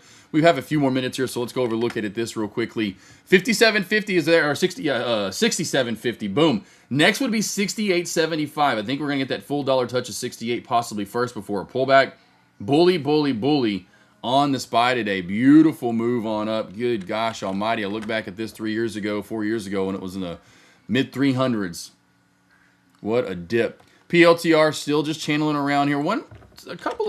Just really overall. Finally, I was okay. I haven't looked at it in a while. The one sector I was a little disappointed in today that I had long and breaking out. See, SanDisk is still having a little trouble in the water there. Soxel finally getting that breakout. DRAM, we know, of course, we want Jesse's play to just continue to bang. Well, we're getting that downtrend break, at least if anything. Not nearly as powerful as Soxel. That's a nice, good ramp up there. And MU getting that good move to all new high of day. So nice, good move. See if we get that continuation. I was thinking MU would run to the 900+ area today. Jesse? I was hoping so, but I'm also wondering if it's just going to hit its head and bonk down at that 900, because that can be a real point of resistance. Just recent historical data that I have noticed watching MU daily, it does bonk its head at 900 before it finds that resistance, as you say, new support, right? So before it might take a little while to hurdle over here, and then again, maybe we'll just go right through it. But I've just noticed that there is a point of resistance there. Hurdle the turtle, baby. Hurdle the turtle. That's what I mean. If I ever had a turtle, I do have some turtles, but the next turtle I want to name them Hurdle. There you go. Hurdle the turtle. I don't think you'll be jumping over any hurdles anytime soon, but that's a perfect name. Day trade with Tony says finally got a halt level move on a small cap. Good job. Yeah, this is what I love to trade, Tony. I mean, D-Rider probably has the most this year with like 487 halt plays he's been in, but oh wow, has he really? He's been in a lot. I've probably only been in about 50 this year. Speaking of, we got the 50 likes. Let's go. Tony, if you get the gap up, you're most likely gonna get it. So in my opinion, Tony, what you're gonna get here, you're getting a gap up to 820. So you're already gonna get a free 5+% now, and a good 40 plus cents. That's a huge move already out of the gate with the gap up. What you're probably gonna see here, Tony, if I had to imagine, is you're gonna see a gap up to 820. It's going to bonk its head. Speaking of, that'll be the new word of the day. It's going to bonk its head to the 830 mark, and then it's going to come back down. It's going to hit my halt strategy of 780, and then it's going to rip for more. If I had to guess what this play is going to do, it's going to gap up, pop up. The lower shadow will be faster than a lightning bolt, or as fast as one, before it rips on up. It's either going to do that or gap and go. Remember the old school gap and go strategy, or that analogy of, gap and go? We don't really see that as much as we used to. That's where this would come from. Watch for the gap and go. I got to go let Petey, the pit bull, in. He's scratching at the back door. I will be right back. Oh, sure. No, that's all right. Cool. Let's go ahead and do this. I'm setting up for Book of the Week here pretty soon. And Paxton says we got 50 likes, of course. That's great. Super excited about that. And D-Rider, speaking of Richard Pryor, you were watching Harlem Nights last week. Nice. Well, everybody knows Richard Pryor's best movie is Superman 3. Oh, my right? God. Wasn't that the best Richard Pryor movie of all time? Oh, wow. Oh, I know. It was bad. It was bad. Honestly, what's funny when you go back and watch those Supermans, how bad how bad, like Part 3 and 4, dude, terrible. Like the nuclear one where Superman's like throwing nukes out in space, which actually and ironically I enjoyed as a kid. I didn't realize just how terrible that movie was until I got older. And holy cow, yeah, that movie is so campy, it actually hurts. I tried to watch it a few years ago, and yikes. Yeah, I love when I see the clips on. Oh, here we go. Amex is live. AMIX. There's your gap up here. Amex gapping and going there. So go. Take you some profit. 875 roll, 875 roll. Nice, good move here for AMIX. Take some profit there. And there's that wick I was talking about. I have a lower wick to 8 on TOS. This one's not showing nearly as much here, but there was a quick wick down to about 8. Tony, you're just exactly what I was saying. What happened? Gap, pop, maybe a little quick wick down, up and going. 875 rule will be the resistance line for now. So we do have that 875 resistance. If it can hold, this is a former resistance area that we failed at not too long ago at around the 830 mark. If we hold that, we could continue to pop and go here. So Amex, good trade there if you got in for the squeeze. I'm hurting life. I wanted to get in at a little below 550. I was being greedy. I wanted this wick down. It happened so quickly. I wanted a little bit lower. Jesse, we're talking now overall. You got to think almost 4 points, 3.5 points overall from that entry price that I called out here on the live stream earlier. Just didn't quite get it. And this, quadruple, triple U, however you want to look at it, it has paid out big time here. And this is like I said, play of the day. Now we are up 142%. D Rider wanted his 100% mover. Well, he got it. Go back to past chart history here, and where do we have next resistance line that I see? Right around the $9 mark, and then again right around the 980 into 10 handle. So 9, and then essentially where we're at right here. There we go, right where we're at right now. 9, and then again at 980 into 10 would be the resistance lines that I would be putting in. So here I'm going to throw in right there at high of day. I like it. Now this needs to try to hold the open price from the gap up plus former resistance where we just failed out a couple weeks ago, right around 830. If this holds, we can still go. If not, we're going right back down to where we halted up at and could end up halting down as well. Speaking of not halting up or down, SPY finally getting a little bit of sell-off and maybe finally printing another 5-minute red candle. Haven't had many 5-minute red candles today. Getting a good pullback as of right now. And as far as other small cap-aroonies, this is it. This is your micro small cap of the day. Good job, Tony. He says he got it. He loves these he loves these gap and go moves. Well, our buddy Tony, he got it, man. There you go. Got it. Get it, got it good. Got it good. Boom shakalaka. And now, again, this is the key line. The line in the sand for us to stay super bullish right here at 830. To remain bullish, 780. To remain bullish, we'll just do 7. So to me, there's different levels, right, of how bullish are you. This one right now is super bullish. About as bullish almost, at least for this ticker, as we can get. And I know we have, and by the way, do we have a 25K eval to give away, Ayush? Do we have a 25K eval to give away? Okay, we're going to do first off, because it's that time of the day. Yeah. We're going to get to the book of the week segment. You ready, Jesse? Beautiful. Yep. Ready. Ready.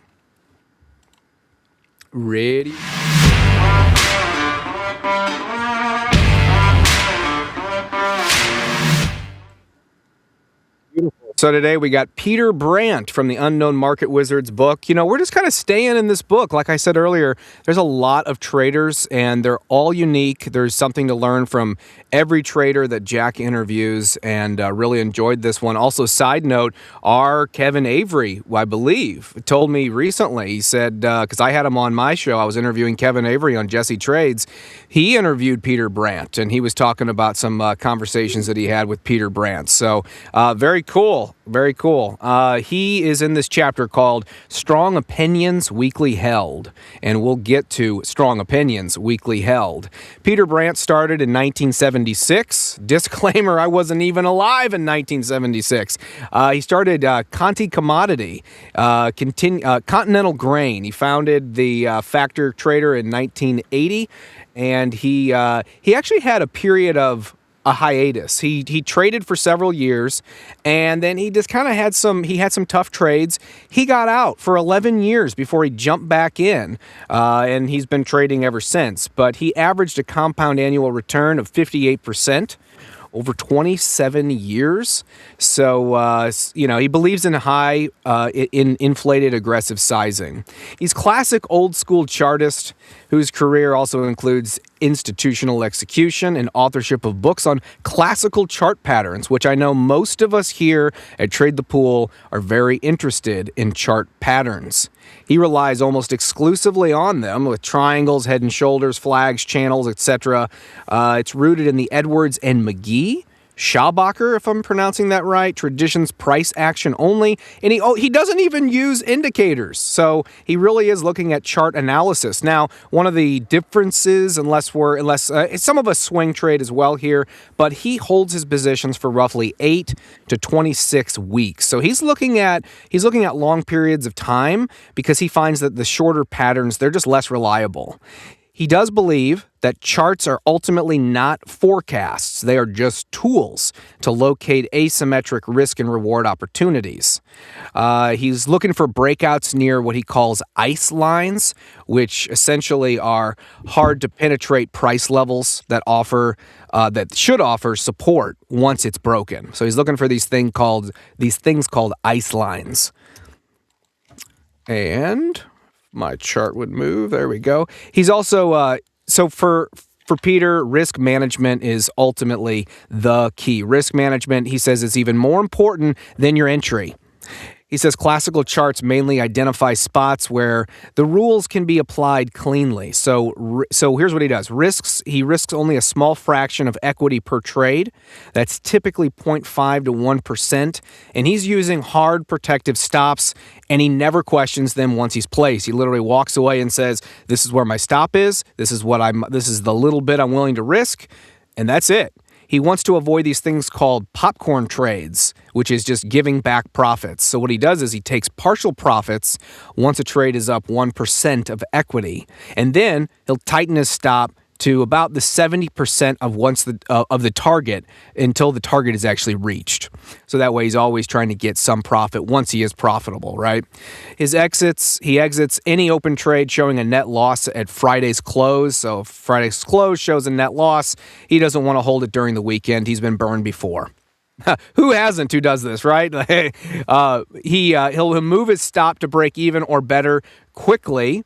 He accepts that a good trade is defined by following the process, not by whether it ultimately profits. So he's very much process oriented and very interesting trader. His trading psychology, so going back to his motto of strong opinions weekly held, here's what he does is he enters with conviction based on the setup, but he'll abandon the trade instantly if that price action invalidates it.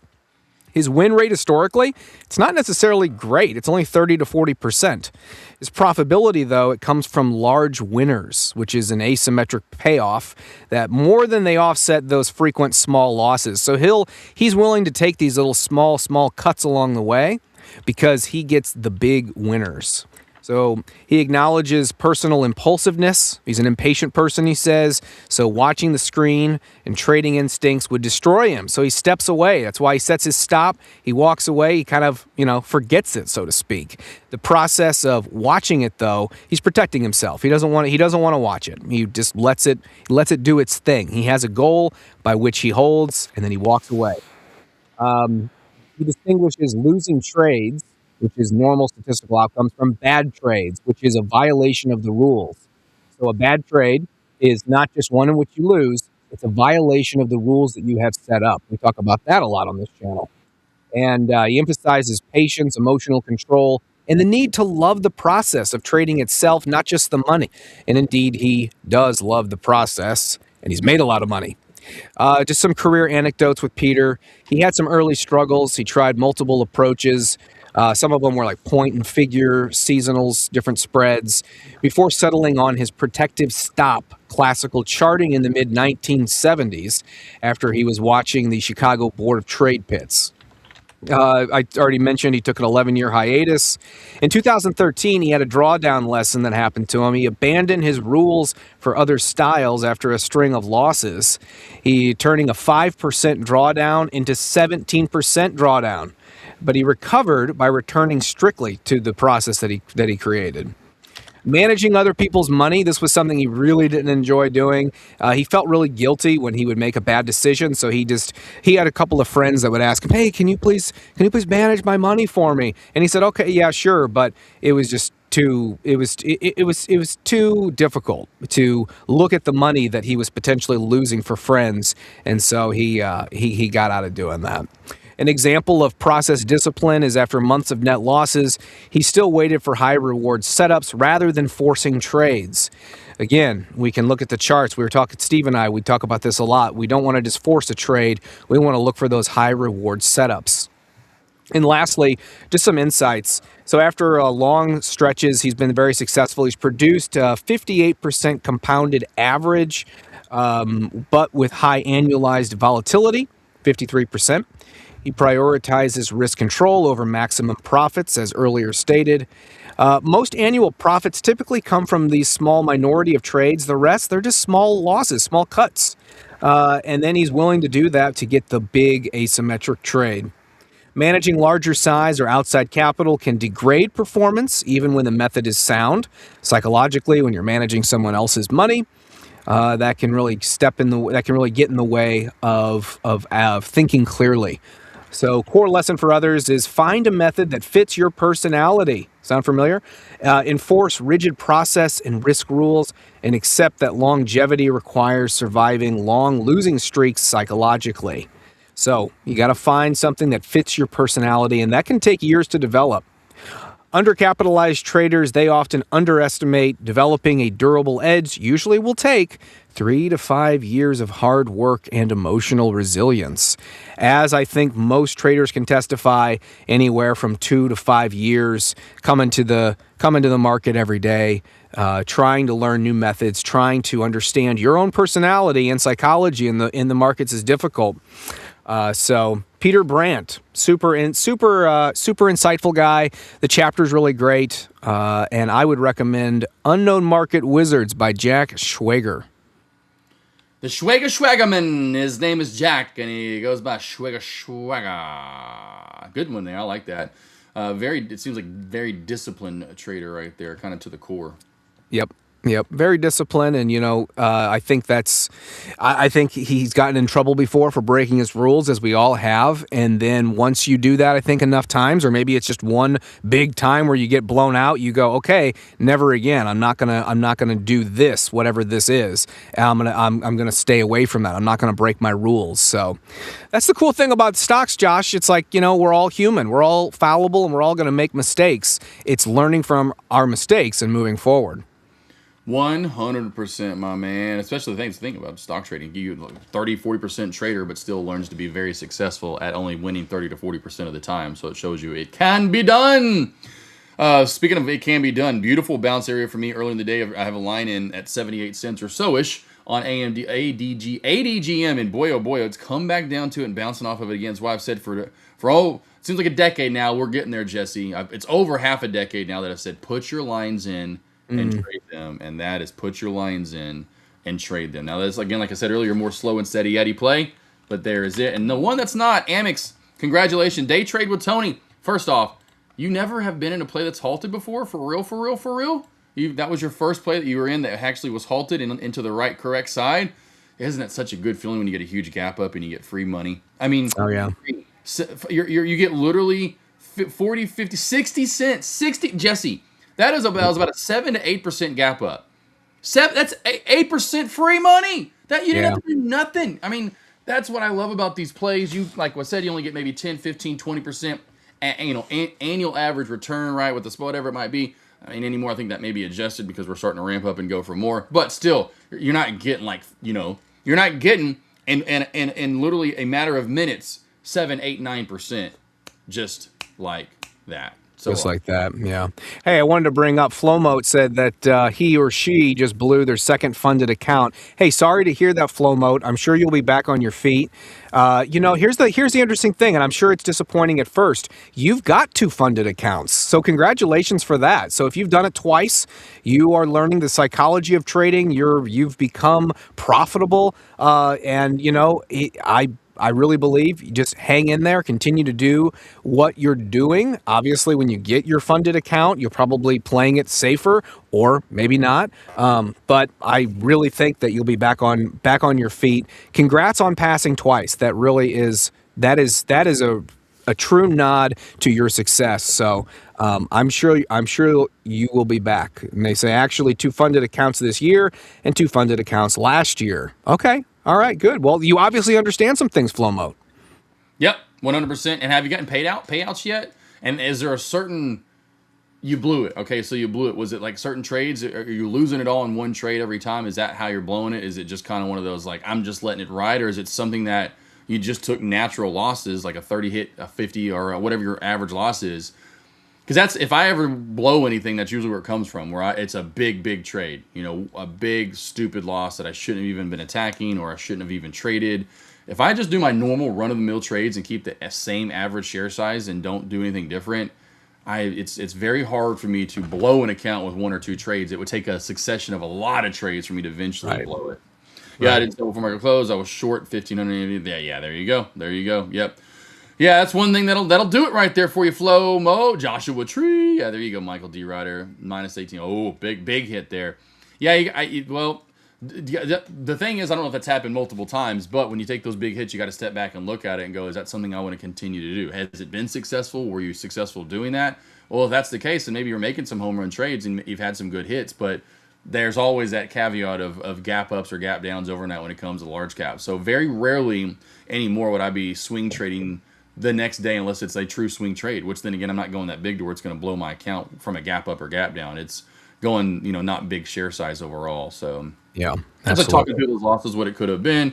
You've gotten 1 payout, which is awesome. Okay, 1. So we've gotten 1 payout. So it seemed like you seem like you're getting through evals and you get to the funded stage. And then when you get to the funded stage is where you start doing some things that maybe you weren't doing overall, possibly in the eval stage. I make sure to always do the same thing, but I have noticed if I do step outside my circle that I draw, so to speak, and say, here's where I need to trade, I'm going to stay within my parameter, I usually do good. But when I step outside of that, very rarely do I take that kind of a loss. And when I do, I realize what I did wrong, and I go, oh, man, shouldn't have done that, usually most of the time. Look at this. Still holding this now. We have new lines in. Old resistance is becoming new support perfectly here at that 910 line I put in. Still holding. Good job there earlier too. Tony took the trade. I think T-Web took the trade.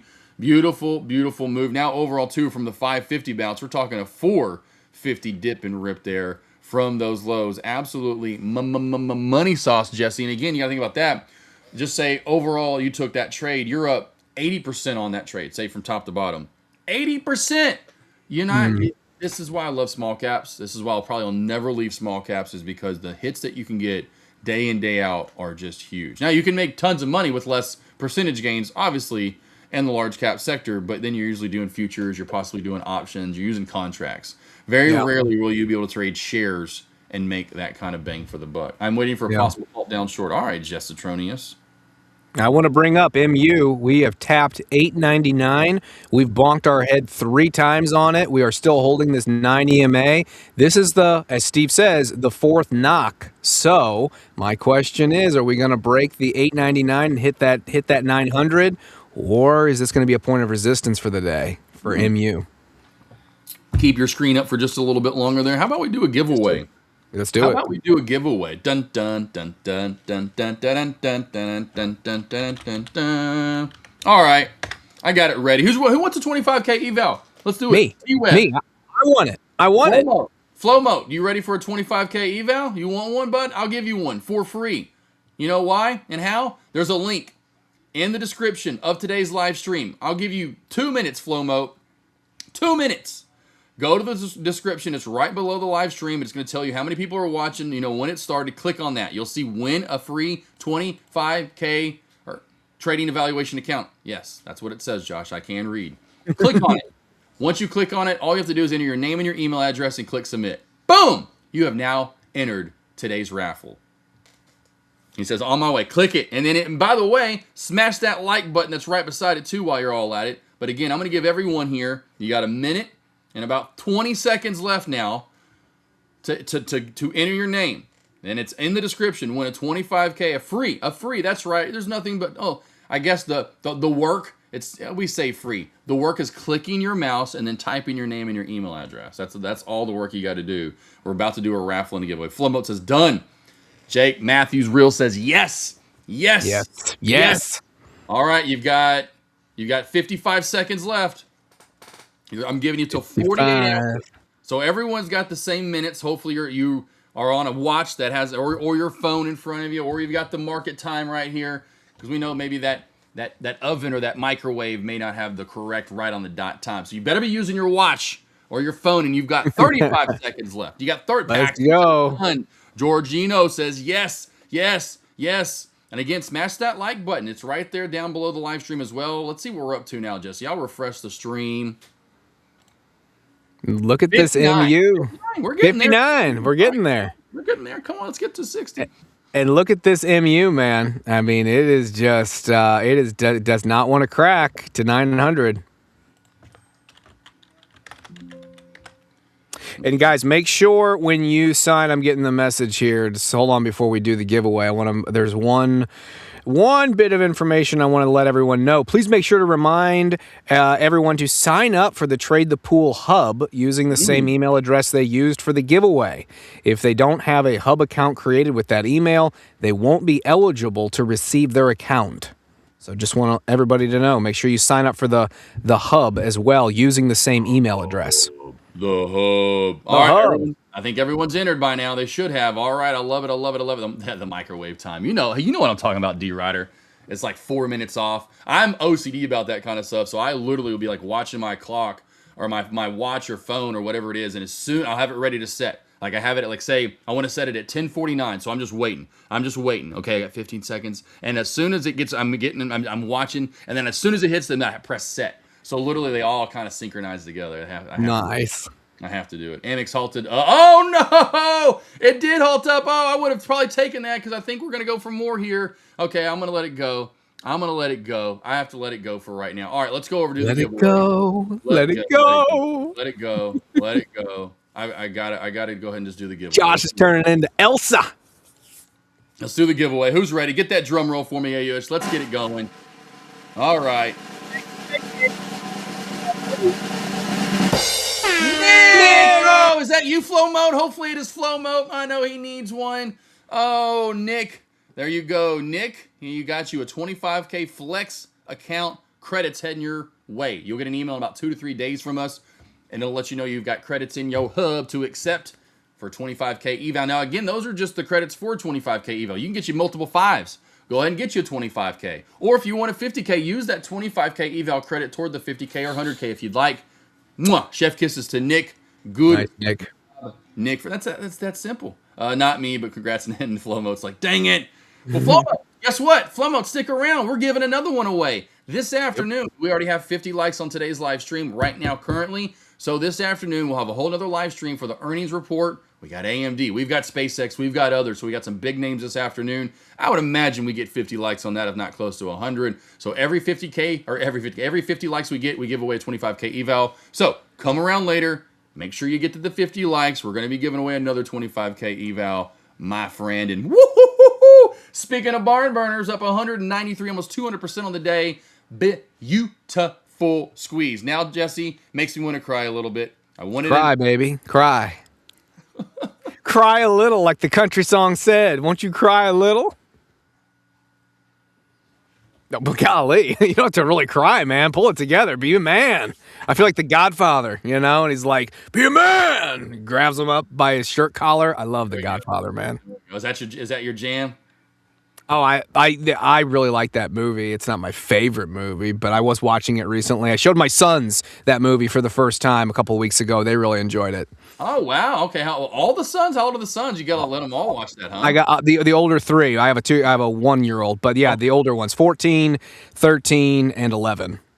We all gathered around and watched The Godfather. Let them step into The Godfather at that young of an age. That's a cool dad right there. We live in that kind of world, man. They got to grow up. They got to get tough. They got to get ready. And they got to learn to trade. I love it. And I'm going back on charting, not seeing it on TTP, but I got it on TOS. So charting on the way up here, guys. Next resistance area I see is at 1120. All right, 1120. Let's go ahead and put some lines in here so we have them ready. Let's see if they respect. Usually I'm pretty freaking spectacular at these. So we'll go right around there, 1120. We need this there. Over 1120, watch for a pop-up. I'll say 1110, 1120. Watch for a pop-up. Man, this could, okay. We'll see if I'm right. We'll see if I'm right here. We'll go 1170. Well, Josh, you have to make it all the way over here. Don't forget Joshuina. There we go, Joshuina, as they used to call me, Joshuina. And over that, this play is going to move to 1250. And then over that, we've got another slingshot effect. Now, these may not all get hit here perfectly, but I bet one, if not two, if not all three of them do. So here we go on the way up here. We got some levels in for AMIX, a barn burner, terrific move. Margo, come here. Margo, over here, go lay down. What are we doing, boo-boo? Go lay. Oh, Margo, we got water too fast. All right. Margo. Sweet. Margo got water too fast. Threw that up right here beside me. Let me go get a towel. I'll be right back. Oh, okay. Poor Margo. Hopefully she's going to be feeling okay. My screen's also pulled up too, Ayush. We could go to my screen, although I bet Josh will be back in just a second. Looking over here at SpaceX, checking it out, looking what's going on here. We got some resistance at 119s. And really like the top of 119. So I'd say 120 is a point of resistance today for SpaceX. We went up. Look at this long wick over here. Let me scroll in a little bit. 121.85 for SpaceX. Haven't traded this one today. Obviously tonight, make sure you guys come back. AMD SpaceX earnings going to be huge. I'm going to trade tonight. I'm going to trade this. How I'm going to trade it, not exactly sure, but my sentiment for AMD, of course, bullish. SpaceX, I'm just skeptical. I want to watch for at least a few minutes after the bell to see what happens. So I will plan accordingly as it happens. And I'll be listening to Steve's analysis, always good analysis, as he is telling us what is going on. And, you know, never underestimate Elon. I'll just say that. I know we got some lovers and haters and people in between with Mr. Elon, but I do not underestimate him or his companies. Yeah, maybe they'll maybe it'll get trounced tonight. But you know what? Maybe we'll hit all-time highs. Maybe this will be it. Maybe this thing will rocket to Josh's $400 for SpaceX. Let's go like it needs to go.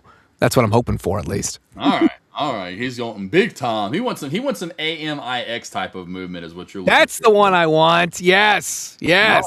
Well, we got 875 rule on the SPY. So, guys, there you go. There's your SPY 875 rule. I'm not kidding you. When I say 875, all the way up to SPY's all-time motherfucking highs, look where we just fell at. 875, baby. You call it 80, whatever. You can call it 80, whatever. 68, 90, 68, 75. Same thing to me in my book. 15 cents off. I promise you, when we see 78, 75, guess what we'll see? I promise you, some sort of fail in resistance there. Beautiful move there overall. Next, well, you got it, whole round number of 770. And I've been yelling and tooting and rooting for 770s for such a long time. And Amex, she's ripping, baby. Up now 270. Let's go. In the day. Oh my, oh my, oh. This line is coming in. Let's see if this one starts to get respected as well. So Josh has the lines in. Let's see if they respect. Already nailing that one. We'll see if this one becomes support or resistance. So we know one so far is working out on Amex there. Gosh, what a barn burner. 550 Barn burner. entry. 550 entry all the way up now to dude, that's $6. That's a 100+% move. Yeah. Hey. Yep, that's beautiful. Absolutely. Hey, man, it's been a long morning for my man Jesse over here, huh? It has been. You know what hit me? Hit me earlier when I was waiting to get on the live stream, and I don't know why.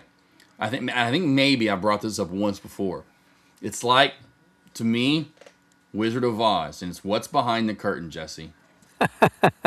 What's behind the curtain is a secret. Okay, Mr. Trump. Actually, it was the guy who played Saruman. Do you remember that? Remember that famous actor, Christopher Lee? Yes. He was actually an agent, spy agent back in World War II, I want to say. I watched an interview with him, and he was a spy. He was an agent. He had different secrets, and there was a reporter that asked him all about it. He said, he said, "You were a spy. Can you tell me? Can you share with me some information about what happened?" And Christopher Lee leaned in and he said, "Can you keep a secret?" And the reporter said, "Yeah." And Christopher Lee said, "So can I." Very good, Christopher Lee. I think he did pass away, Michael. He did pass. Yep.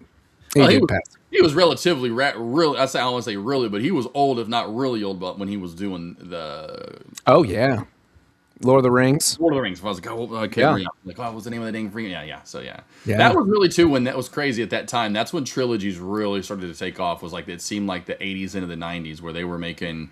you got a couple maybe that did that in the 70s, but man, 80s into the 90s, that where it just went to trilogy heaven. If they made one and it did good, they were gonna make a second one. I mean, even like the Rush Hours of the world that you just don't think that's gonna get a second or third movie. Oh no, it got a second and then a third one, overall in the end. So even into the, I think we're still obviously still doing that now, but that's when that really took off, was the 80s and 90s. Like if movie did good, they had to go right back and see how much more of that juice they could get out of that lemon, and they'd go back a third time or even more if they could out of that dang well. So how many relatives from that shark for Jaws could they find out in the waters, right? They're like, we got to find another shark. Yeah. We got to do it again. How many times could Jason and Michael Myers and all these guys, when we thought they were dead, they were back again, Freddy Krueger's of the world and Chucky's of the world. And right.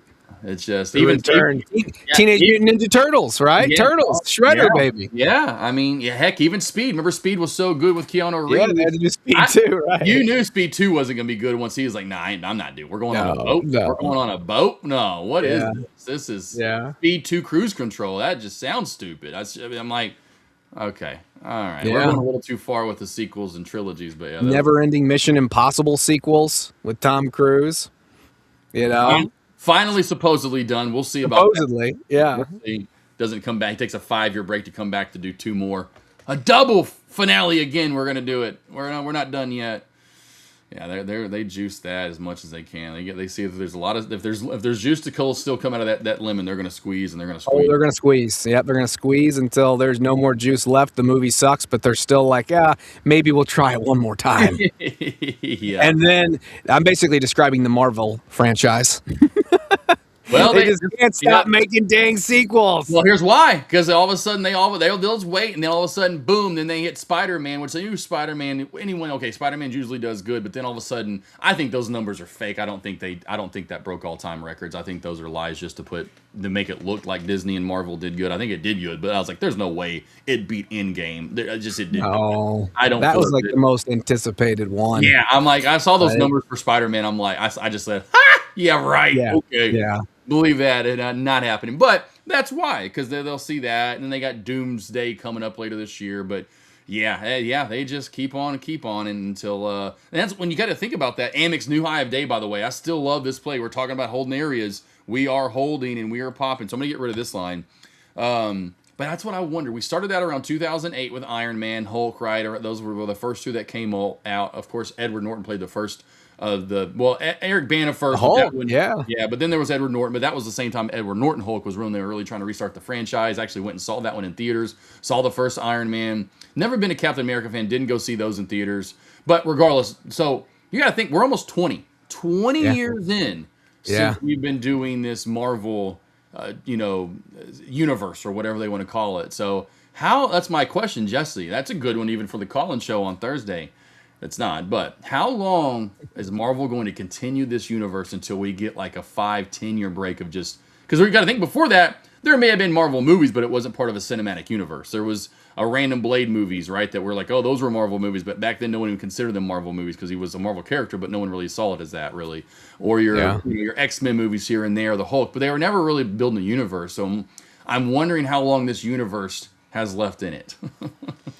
I mean, I thought they've already squeezed all the juice they could out of it. For me, it's kind of, I there are guys my age that enjoy it. I get it. But frankly, I've kind of moved on. I'll still watch like the 2008 Iron Man with Robert Downey. The movie still holds up. It's still pretty good. Yeah. Some of those original ones that came out around that era and that time frame, the movies themselves are good. They told a good story. But I feel like anytime now, it's just regurgitated upon regurgitation, and they have already gotten everything out of it. I think that they could, and they just bring back characters, and I think it's over. I think you got to know when to quit. I don't think they do. I think they're going to continue to do it for the foreseeable future, man. I don't think it's going to stop. Even though for me, I'm gone. I'm not their audience anymore, right? Yeah. Yeah, because you're going to have the same, the homers that are going to go see every single one of them. Then they'll have the still run of the mill. Oh, I got to see it because Captain America's back, or oh, that guy's back. I got to see that character. Or you're Spider-Man. I got to see my Spider because they love Spider-Man. They have since a kid. But the one that still has my interest because they have been relatively all really good, and that is Deadpool. I love Deadpool 1. I love 2. The last one with Wolverine was great. Again, back to Blade was sick. D-Rider, that's some of my favorite movies. Everyone's getting goosebumps. Like. Love the first Blades. 2 was good and 3 was aight. 3 was just good because you had Ryan Reynolds and Jessica Biel in it, so that made it fun. The story was pretty terrible. But yes, bringing Blade back as in Wesley Snipes as Blade was so cool. And just the Deadpool. Everyone wanted Deadpool, Wolverine. They wanted those two characters again back. So those still hold up, and I like those as the more current ones. But yeah, as far as like the new Spider-Man, the Doomsday, I got Disney. I'll wait till it comes out on that to watch it. And that's the thing. Maybe when Doomsday comes out, and I'll give it a watch. I'll first watch Spider-Man when it's out, which will probably come out right before Doomsday, I'm sure, on Disney. I'll give that a watch and go, okay, do you have my interest and intrigued into Doomsday? And then I'll give Doomsday, and say, maybe then I'll start after, and maybe there's something that'll catch my spark to want to go back to see those in theaters. But yeah, if I've got Disney and I'm paying for it, I'll wait to see it on 4K, 85-inch OLED. Bring it my way. There you go. Dolby Atmos surround sound. I can chill, eat, yell, bitch at the movie all I want if I don't like it. Pause it to go pee, right? That's huge. Yeah. I love that. The older I get, the more I'm like, I can pause this thing. Yeah, this is good. Exactly. It's funny. I gave up the actual screen, so to speak. I bought a projector years ago, and I love the projector experience with surround sound. Got a good bass, and so I got 100 inches on the wall, so it feels like a little mini theater in my basement with a 100-inch projector. I mean, we're getting 85-inch. They are catching up. No, they definitely are. But when I bought my little 55-inch TV, I thought I had the biggest TV in the world in 2011. Yeah, and I bought it for way too much. I looked at the price of a 55-inch the other day. I thought it's half the price or lower than what I bought this thing for back in 2011. It is crazy what you can get those bigger TV. And I love them too, TVs versus I love projectors for sure. You can make it more out of it, but I just love the crisp brightness of like Samsung TVs that and that 4K crazy quality that you're getting. They're looking good now. I am tempted, man. I walk into the local Walmart or local electronics store and I look up at that. I'm like, okay, they're 85 now, 85 inches. That's pretty good. That's about what I got. And you're like, it's not that much smaller. And you go $600, like a 55-inch back in the day. Well, you're just like, what? Yeah. Like, this is crazy.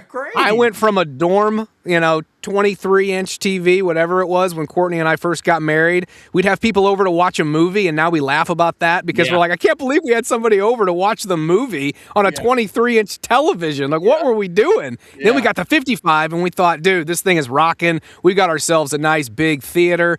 And then I went to the projector with 100 inches plus, and I'm like, okay, like, we're just, it's all relative, right? It's all relative. 100%. Well, we'll leave you at that for now. Amex, gonna watch AIMX, of course. Palantir, some SPY. Those would be some of my super high watch lists of semiconductors that we continue that pop up here through lunch hours. We're about to hit prime lunch in the next hour or two. The next couple of hours really hit into the lunch. We have Amex up now 200, almost 220%. Running into the resistance areas up top. Definitely getting a little too overextended. I would not trade breakouts at this point. We haven't gotten that next full extension leg up. We got it from here. We talked about it. Said, hey, this looks like it's about to go. When Jesse was given his Book of the Week segment, that was back here. During the Book of the Week segment, I talked about that. Said, man, watch for one more leg up. It ended up to be like 1, 2, 3 legs, right? We went 1, 2, and there was a third. Let this relax. Let this reset. I'd be looking for dip buys off a 10 or even, again, back off this 9-10 handle. But this is strong. I like this. SPY, Semis, and Palantir as we move into lunch. And, of course, come back later today. We've got a little break for now. We'll put the scanners up, but come back this afternoon, 3 p.m. Eastern. Steve will be back on the mic. We'll have Caesar, Jesse joining him. I'll pop in for a minute or two, if not a little bit longer than that. We've got AMD. We've got AMZN. We've got SpaceX. We've got a lot of big earnings to cover today. Get your butt back over here. Take a little break. Maybe stick around. Leave the live stream up, but make sure you have it on play in the background, so all of a sudden we hear someone talk, oh, they're back. So keep it on play in the background. Leave the volume up so you know when we're back live and talking. Day Trade with Tony, Nigel, D Rider, A Gunner, Miss Bonetta in chat, Mr. Matthew, how we doing? Everyone from earlier that was here, I know Tack and Crow and all the usual suspects, Michael as well, Flomo in chat, Georgino, all the people that were in for the giveaway, 25K eval giveaway, T-Web as well, Paxton in chat. Thank you all for joining today.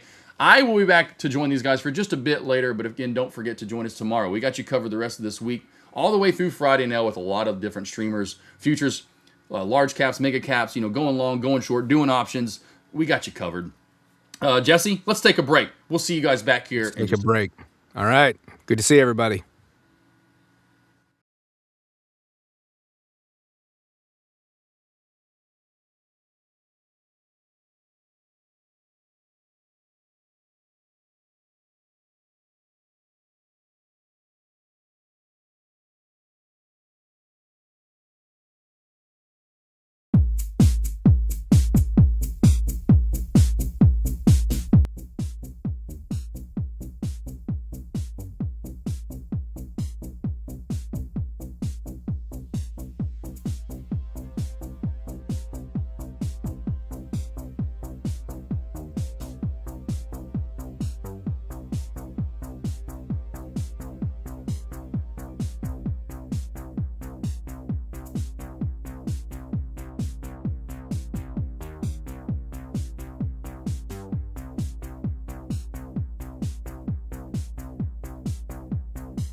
All right, we are back. Thank you so much for your patience, folks. How are we doing today? It is Steve Tileman here, once again with Trade the Pool. We got Power Hour on deck. We have had a wild, crazy ripper of a move here, haven't we, guys? I can't get over how big the velocity on this move up is, especially on a lot of our high beta names. I know Adrian understands what I'm talking about in here. These names are flying, not giving us much time to evaluate. So all I'm doing is I'm trimming on the way up, and then I'm just waiting, watching, and seeing how we're going to progress through these kind of earnings that we've got in the next day or two here. We've got AMD coming up today. This is going to be a spicy one. So it's going to have a lot of implications on the chip space. So I want to kind of give them room and let them kind of do their thing. You know, we could see a little bit of a pullback into them. We could see the push up straight away. We've been seeing just not letting people really get positioned after that kind of bigger red day yesterday. So I'm seeing this kind of action. Let's go to an hourly chart. Talk about a few things. I'm seeing this kind of back and forth action where I think what we're seeing is a bottom being formed through the kind of basket to basket moves that we've been seeing in chips, up big a couple days ago. Let's look at Micron's chart, for example. Up big a couple days ago off the bottom, then washing out just almost as big over the next day or two here. 17% move down makes you feel like the bottom's not in, right? But in the context of a 30% move up, maybe that's exactly what was the ticket, what the ticket was for continuation up here. So zooming on in to the hourly here, we have tight flags on a lot of these plays. There's Micron, and you'll see Micron's actually lagging SOXL, the index as a whole, quite significantly. You see this middle point here. You can see compared to SPY as well, still a lot of lag here on the semiconductors. And so basically what we're looking for is continued catch up here. I don't think this is the thing to short. That being said, I'm not sure what you should be shorting because look at IGV. Screaming, absolutely ripping. So here's my thing. We got SOXL ripping off the bottoms. We got chips ripping. We got IGV ripping. What isn't ripping? Where is this coming from? Where's the liquidity coming from? Let's take a look under the hood.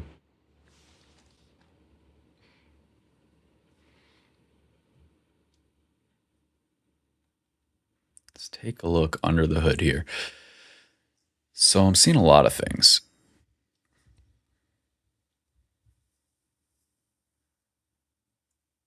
First off, let me turn the sound off here. Those are the worst. I don't understand why they can't have a single alert sound on TradingView that doesn't like rattle me to my core. It's like always the worst sounds. Really quickly, let's check in and see if we're getting a nice push here into the close. We still have 50 minutes. So some power hour is definitely on the agenda in my book. We've had a little bit of sideways action for about an hour, and that might be what we need to give that next leg, or to get that next leg. These are the days where I find myself overanalyzing. Definitely find myself overanalyzing. So I'm going to hang out with you guys. I'm going to see what's going on with you guys. It's been a good day, but now I'm doubting myself. So I'm like, what's the deal? Why don't I just chill, stop looking at the port? It's going to do what it's going to do. We already took our trims. Let's talk about what's going on in front of us, not what's going on in our P&L. Hey, we have Gabe in the house. Dub Crowbar. Thank you so much, man. Appreciate you. Having some good trades today? I mean, it's hard to go wrong when everything's screaming upwards, right? Definitely feels good. Let's talk about a few other things we're watching, we're in, where we're at, what we're doing, how we're approaching this next leg. First off, just SPY real quick. Man, it's stair-stepping. Just charging up here. Next stop, of course, sweeping this. And then we got to look at and see where it could even go to because we are very extended. Intraday. Let me show you what I mean by that. So when I say extended, what do I really mean? Do I just mean I don't like how high it is? No, that's not what I mean. I mean like compared to the statistical average, right? So what I'm going to show you here is essentially what the tool I use to track this. Sorry for the little bit of lag there. So you can see these green levels way the heck down here, halfway through the day. These were our bullish targets. This was the average ATR move. So first off, congratulations, bulls. We got an outsized breakout here. Beautiful action there. And you can't deny it. You can't say we're not bullish. I don't want to hear it. You don't double this ATR and then hang out at the top of the day, build the most volume here. You don't do this in the context of all-time highs. Wow, what a candle. I haven't even checked in with the daily chart yet today, and that is just wild stuff, right? So absolutely gap and not give back a cent. So they are confirming very much so that we're upwards and out of this range, at least on SPY. Qs, they should be screaming back up to these all-time highs quite quickly. So I would imagine this gap to get closed pretty rapidly if we get what we're looking for, which is the continuation of both the chips and the software. So both the check writers and the check cashers. What is up, everybody? What's up, Tyler? How you doing, mate? What's going on? Tyler, Adrian, Nigel, Talk, of course. The gang is all here. Gang's all here, and we're all having a good day, I would figure. Hard to have a bad day. What else are we in? What else are we liking? Check out Baba here. I'm in this one. This one's working nicely. So now I get to pretend like my 125 entry is awesome because I got in it over here. It did not cash out at 140. Did not sell at 90. Did not buy at 90. Saw the gap up, said I'll wait. Came back down into our moving averages. I bought some here. I bought some at 115, 114. This ended up being our nice higher low. This is a weird higher low. And I think it's mostly just because it's does most of its moves overnight. So it's a little bit funky. It's just a funky chart in general. All these gaps, is what it is. But the basic narrative here, the basic thesis here, we like the G visit for a nice catalyst. We like the Quen 3.8 released by Baba. That's another catalyst. You got Kimi 3.5 by what's their face? I don't even remember the other Chinese one. So essentially, what you're seeing is a lot of hustling, bustling. What am I saying? A lot of narrative, a lot of excitement around these Chinese AI plays. I am a big believer in both China and their AI, specifically their commoditization of AI. I think they are doing what they, I think they're executing their plan well, and it's forcing frontier labs to, to both be more competitive, so I think it's good, and also it's overall good for the space as a whole. I'm a big believer in Jevon's paradox, which is not a paradox. I don't know why they call it a paradox. It is simply a counterintuitive bit of reasoning. And if anybody's not familiar, you will be soon because I won't shut up about it. It's very important. But essentially, Jevon's paradox is the idea that the I always use the example of the steam engine because, well, that's what Jevon originated his idea from. So essentially, he was some old philosopher, businessman, yada, yada, yada, when the coal or steam engine was being made. And the gist was everybody was trying to figure out, does this mean coal crashes? Does this mean the price of coal crashes? Do we not need to use coal nearly as much anymore because we have something that's so much more efficient at processing it? Well, funnily enough, coal actually skyrocketed in usage from this point. Why is that? Well, as we started inventing more things to do with this steam-powered engine, as we started innovating it, making it smaller and smaller, more compact, more, movable, well, new use cases opened up. And all of a sudden, we're using more coal, not less coal. So now, there are limits, right? Think about running water. There's only so much running water you need in a house, right? Once you get plumbing, once you get dishwashers, once you get all that good stuff, you're pretty much set, right? Come on, like we don't need a bunch of it's not a what's that hotel in Vegas with all the fountains? You know what I'm talking about? The Bellagio. It's not the Bellagio. We don't need a bunch of those things. I don't care how big your your bidet is. There's a limit to how much fresh water you need. So at that point, it becomes capped, right? So the question is, what is the limit for the amount of code we need? What is the limit for the amount of code that we need when code is all of a sudden the cheapest it's ever been in history? I don't have to go hire somebody to write a program. I can just make the program. It's the first time in human history, and it's very cool. So what I'm thinking is any kind of any good news for any AI is good news for all AI. It's all going in the same bucket. You know what I'm kind of saying? Just like when there's a bigger demand for fossil fuels, well, that also means there's a bigger demand for alternatives like solar. And, well, speaking of which, that's a nice segue into our next topic of interest today. Look at TAN. This is the solar ETF. Fun name, right? Literally right now, I just realized that's a pun. And I'm the pun guy, so I don't know what to do about that. I might be a little bit tired here. TAN coming out from an oversold area after an absolutely rip-roaring rally and fall off. So I traded this to the upside. I feel bad. I kind of bagged my girlfriend. I was like, yeah, buy solar, buy solar. And I'm also like, hey, sell solar up here. And she's like, I really like solar. I'm holding it. I'm like, oh, okay. All right. So now we're buying more solar. That's the plan. You don't have to ever sell if you just buy every dip, right? Steve likes FSLR. And I like Steve. I like FSLR too. They're cool. They're one of my favorites fundamentally. Nice ripping day here, reclaiming the 200 day. I would not expect this to be done, but I would expect a few sideways days. I'd like to pick some up off the back test of the 200 if it is so inclined. I like this one from a fundamental perspective. I like their technology regarding their really thin paneled silver or thin paneled solar, which uses much less silver than others. Why do I care about silver? Well, I do think it's bottoming.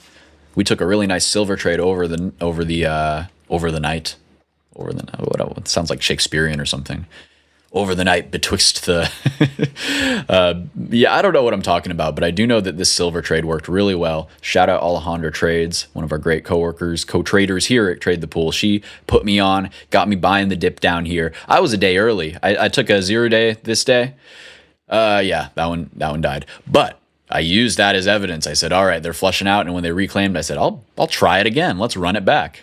Nice 4% move overnight, right to our 54 target. Bada bing, bada boom, filled right at open. Easy 150% there.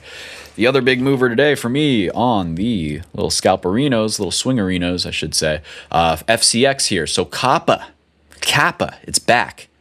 It's back. It's back in full force here, guys. We saw the photonics lead off the bottoms with the Lumentums, stuff like that, the Siennas, all that good stuff. I said, hey, give me some Kappa.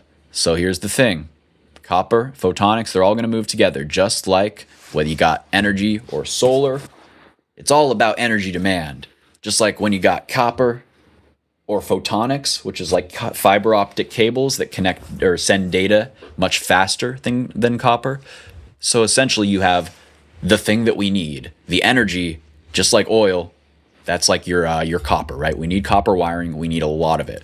We need to mine 70% more copper than we are on track to in the next 10 years, 5 years, something like that, some crazy number. There's no way we can pull enough out of the ground. So what? Are we screwed, guys? No, we're humans. We're intuitive. No, that's not the word. Ingenuitous. We're smart as hell, guys. We're gonna figure out a way around problems. That's what people do. So one of those is light speed connections using glass cables, fiber optics, photonics. So that is going to be a very big thing going forward. I think copper is still going to be more important than people kind of think when they're leaning into this photonics trade. I think they both go up together, maybe not completely in tandem, maybe not, it's not a lockstep thing, but I think they're both great places to be. So FCX, this is my favorite because it is simply the largest producer in North America. You can see all of these lines, you can see some of those paths being very wrong. This one did not happen. This path up has not happened yet. Still incredibly confident. I've been holding this one since the mid 40s, and I believe it's just a matter of time before we get this all-time high breakout here and absolutely surge. When we get the all-time high breakout, well, that's when you get the craziness, guys.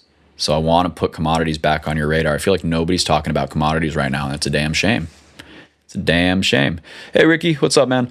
Sorry, I'm still catching up on comments. I'm kind of riffing here. I'm kind of feeling myself. So let me get this little bit down. Then we're gonna hang out for a few more minutes, talk about what you guys wanted. Then we're gonna hop on over in 10 minutes into the earnings report. We got some fun ones here that I want to talk about. Meanwhile, I was trying to find silver futures. There we go. What the hell is CSI?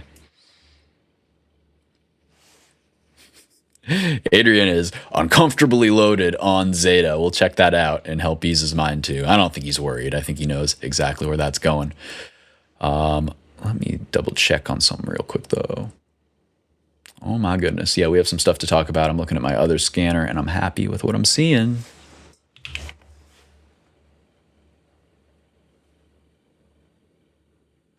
Oh baby, I just checked. Micron is up 8%. That feels pretty good. Conviction hold. That's been making us sweat. Sorry, let me get off my other screen here. Or you guys want to see this? You guys want to see some chaos? This is what I keep looking over on the other side. This is my old Thinkorswim here, but I need to redo the charts. They're a little bit messy. It's a little bit chaotic, right? Oh, you can't even see. Oh, it's all for the best. I just shared the actual window. So I just pulled some like, it looked like somebody threw up a bunch of spaghetti all over a bunch of charts. So feel good that you didn't have to see that. What I wanted to show you guys before I started rambling, before I got distracted by a few big moves that we'll talk about in a sec, it was this 3-month or quarterly chart on silver. What I wanted to show you, I know there's a lot of lines. That's because I traded the hell out of this thing. This is what happens when you break very long-term levels. This one, for example, this 35 to 40 zone here, 35 to 42. When you break this with conviction, you get a squeeze. You get sometimes a 230% squeeze. So when I'm looking at some of the names in the space, that's what I'm really, really looking for. And you know what I'm seeing? I'm seeing copper looking like it wants to go ham. So actually, we don't have much price history on copper, but look at this in the past year. It's been butting its head up against here. These are monthly candles. This looks like a long high time frame squeeze, guys. 1, 2, 3. Now the 4th knock into this 6.66. Ooh, spooky 6.66 level here on HG. These are copper futures, and I think we are about to rip. I think this thing, what am I talking about? I think copper can easily be trading for, well, let's take do a little measuring of this base to this wick here, extrapolate it out. I think we can see $8 pretty easily. I think that's pretty doable for sure. So I'm loving copper plays, and I'm gonna put one more on your radar. I know Adrian knows this one here. HBM. Look at this tight monthly flag. This is just a beautiful, beautiful chart. But you got to be patient. Patience with a Y. All right, guys, we're checking out HBM here, another high-quality copper play. So we took it off of this level prior. You can see this this trade marked out. That was a really good one. I also took it somewhere up here trying to play for the big breakout. Took a little bit off at 32, got stopped out on the rest when it came on back down. So just another example of these trades making you work for it. They're a little bit tough, right? A little bit tough. And now talk, you got to tell me this after hours, because when you say something like it takes sulfuric acid to extract copper, well, now I wanted to do some research on who the hell makes sulfuric acid, because I bet you those chemical plays, there might be an interesting angle there somewhere too. Now I'm all curious. The mine in Brazil had to halt for a bit. Interesting. Okay. Yeah, so Steve mentioning the easiest way to play is just COPX. This is going to be the miner ETF. And beautiful. Look at this, man. Oh, my goodness gracious. Isn't that pretty? I mean, ignore the overshoot here. We don't pay attention to these. So look, wicks, we don't really care about those. Also, I consider this a wick because it opened high, closed low, and it ended up acting just like a wick. So screw the wicks. We don't care. What's more important is this general kind of trajectory. And you can see that we're generally breaking it, generally putting in some nice Hoyer lows here. And I'm thinking it's looking pretty good.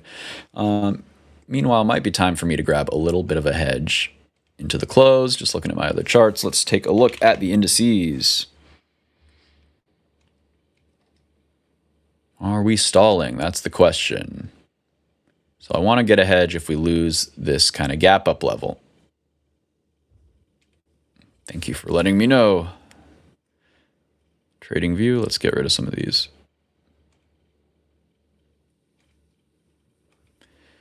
You can tell how much I'm trading MU. I got like 50 alerts, and they're all like 300 points away from each other too. So it's a big range.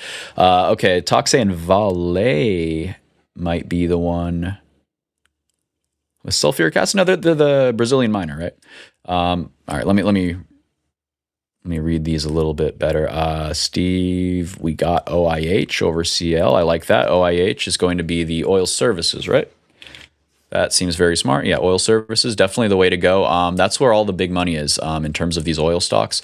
So when we go high time frame, sorry, I want to talk about this. Let me grab a quick hedge so I can stop sweating, because I feel like we might be getting a little bit of rolling, a little bit of roly-poly. Micron just not showing the initial kind of impulse that I'd want to see.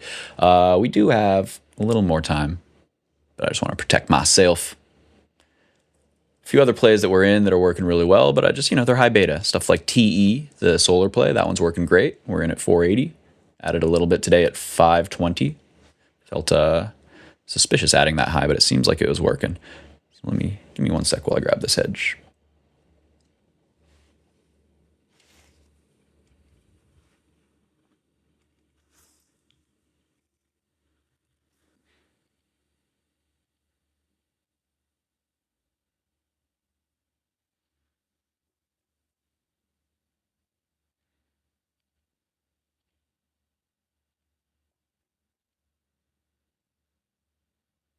Come on, let me in. Missed it by a half a second there. All right, sorry, bear with me 1 sec here.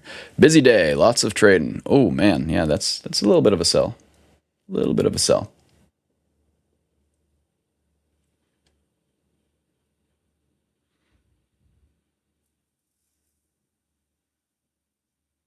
Okay.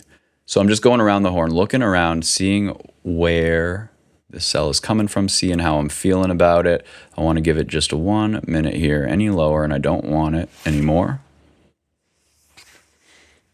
Just trying to get a nice off ramp here so we can focus on the fun stuff. Whoa, all right, there's the alert.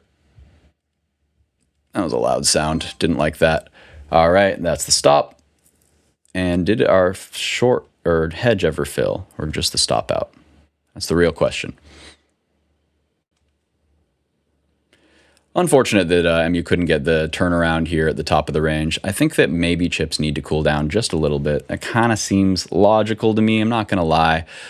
So keep the alert. If it yeets out the top, I'll play momentum on it. But besides that, don't really want to chase these anymore. We already got a lot of the move here. So I'm just going through my positions, making sure that I've canceled out of anything that I do not want to be stuck in. I'm seeing Fastly still very strong. I'm also seeing just, I think we're just trading a little bit sideways after a crazy move up. So I'm just going to let things work themselves out here. Once I make sure that I did flatten out on the scary stuff. Yep. Excellent. All right, cool. So now, guys, we have 3 minutes. I want to talk about just a few more stocks, and then we're going to get into our earnings presentation. Really looking forward to letting you guys know what's up with some of these big names. AMD is definitely going to be my favorite, but we also got some other fun ones here. So SpaceX, I mean, come on. That's a big name. That's a big name, and we gotta do a little trading on it. So we're going to be talking about that one. That and AMD are the focus, but there's some other fun ones that we're going to put on your radar as well. So just double check in one more thing, and then we'll get on over into it. Actually, I'm going to hop out. I'm going to do this on the backside. I'll be back in 3 minutes, 4 minutes, right about there. And you won't have to do a thing. I'll be in the right room. You're already in the right room. So we're going to see you in just a second, guys.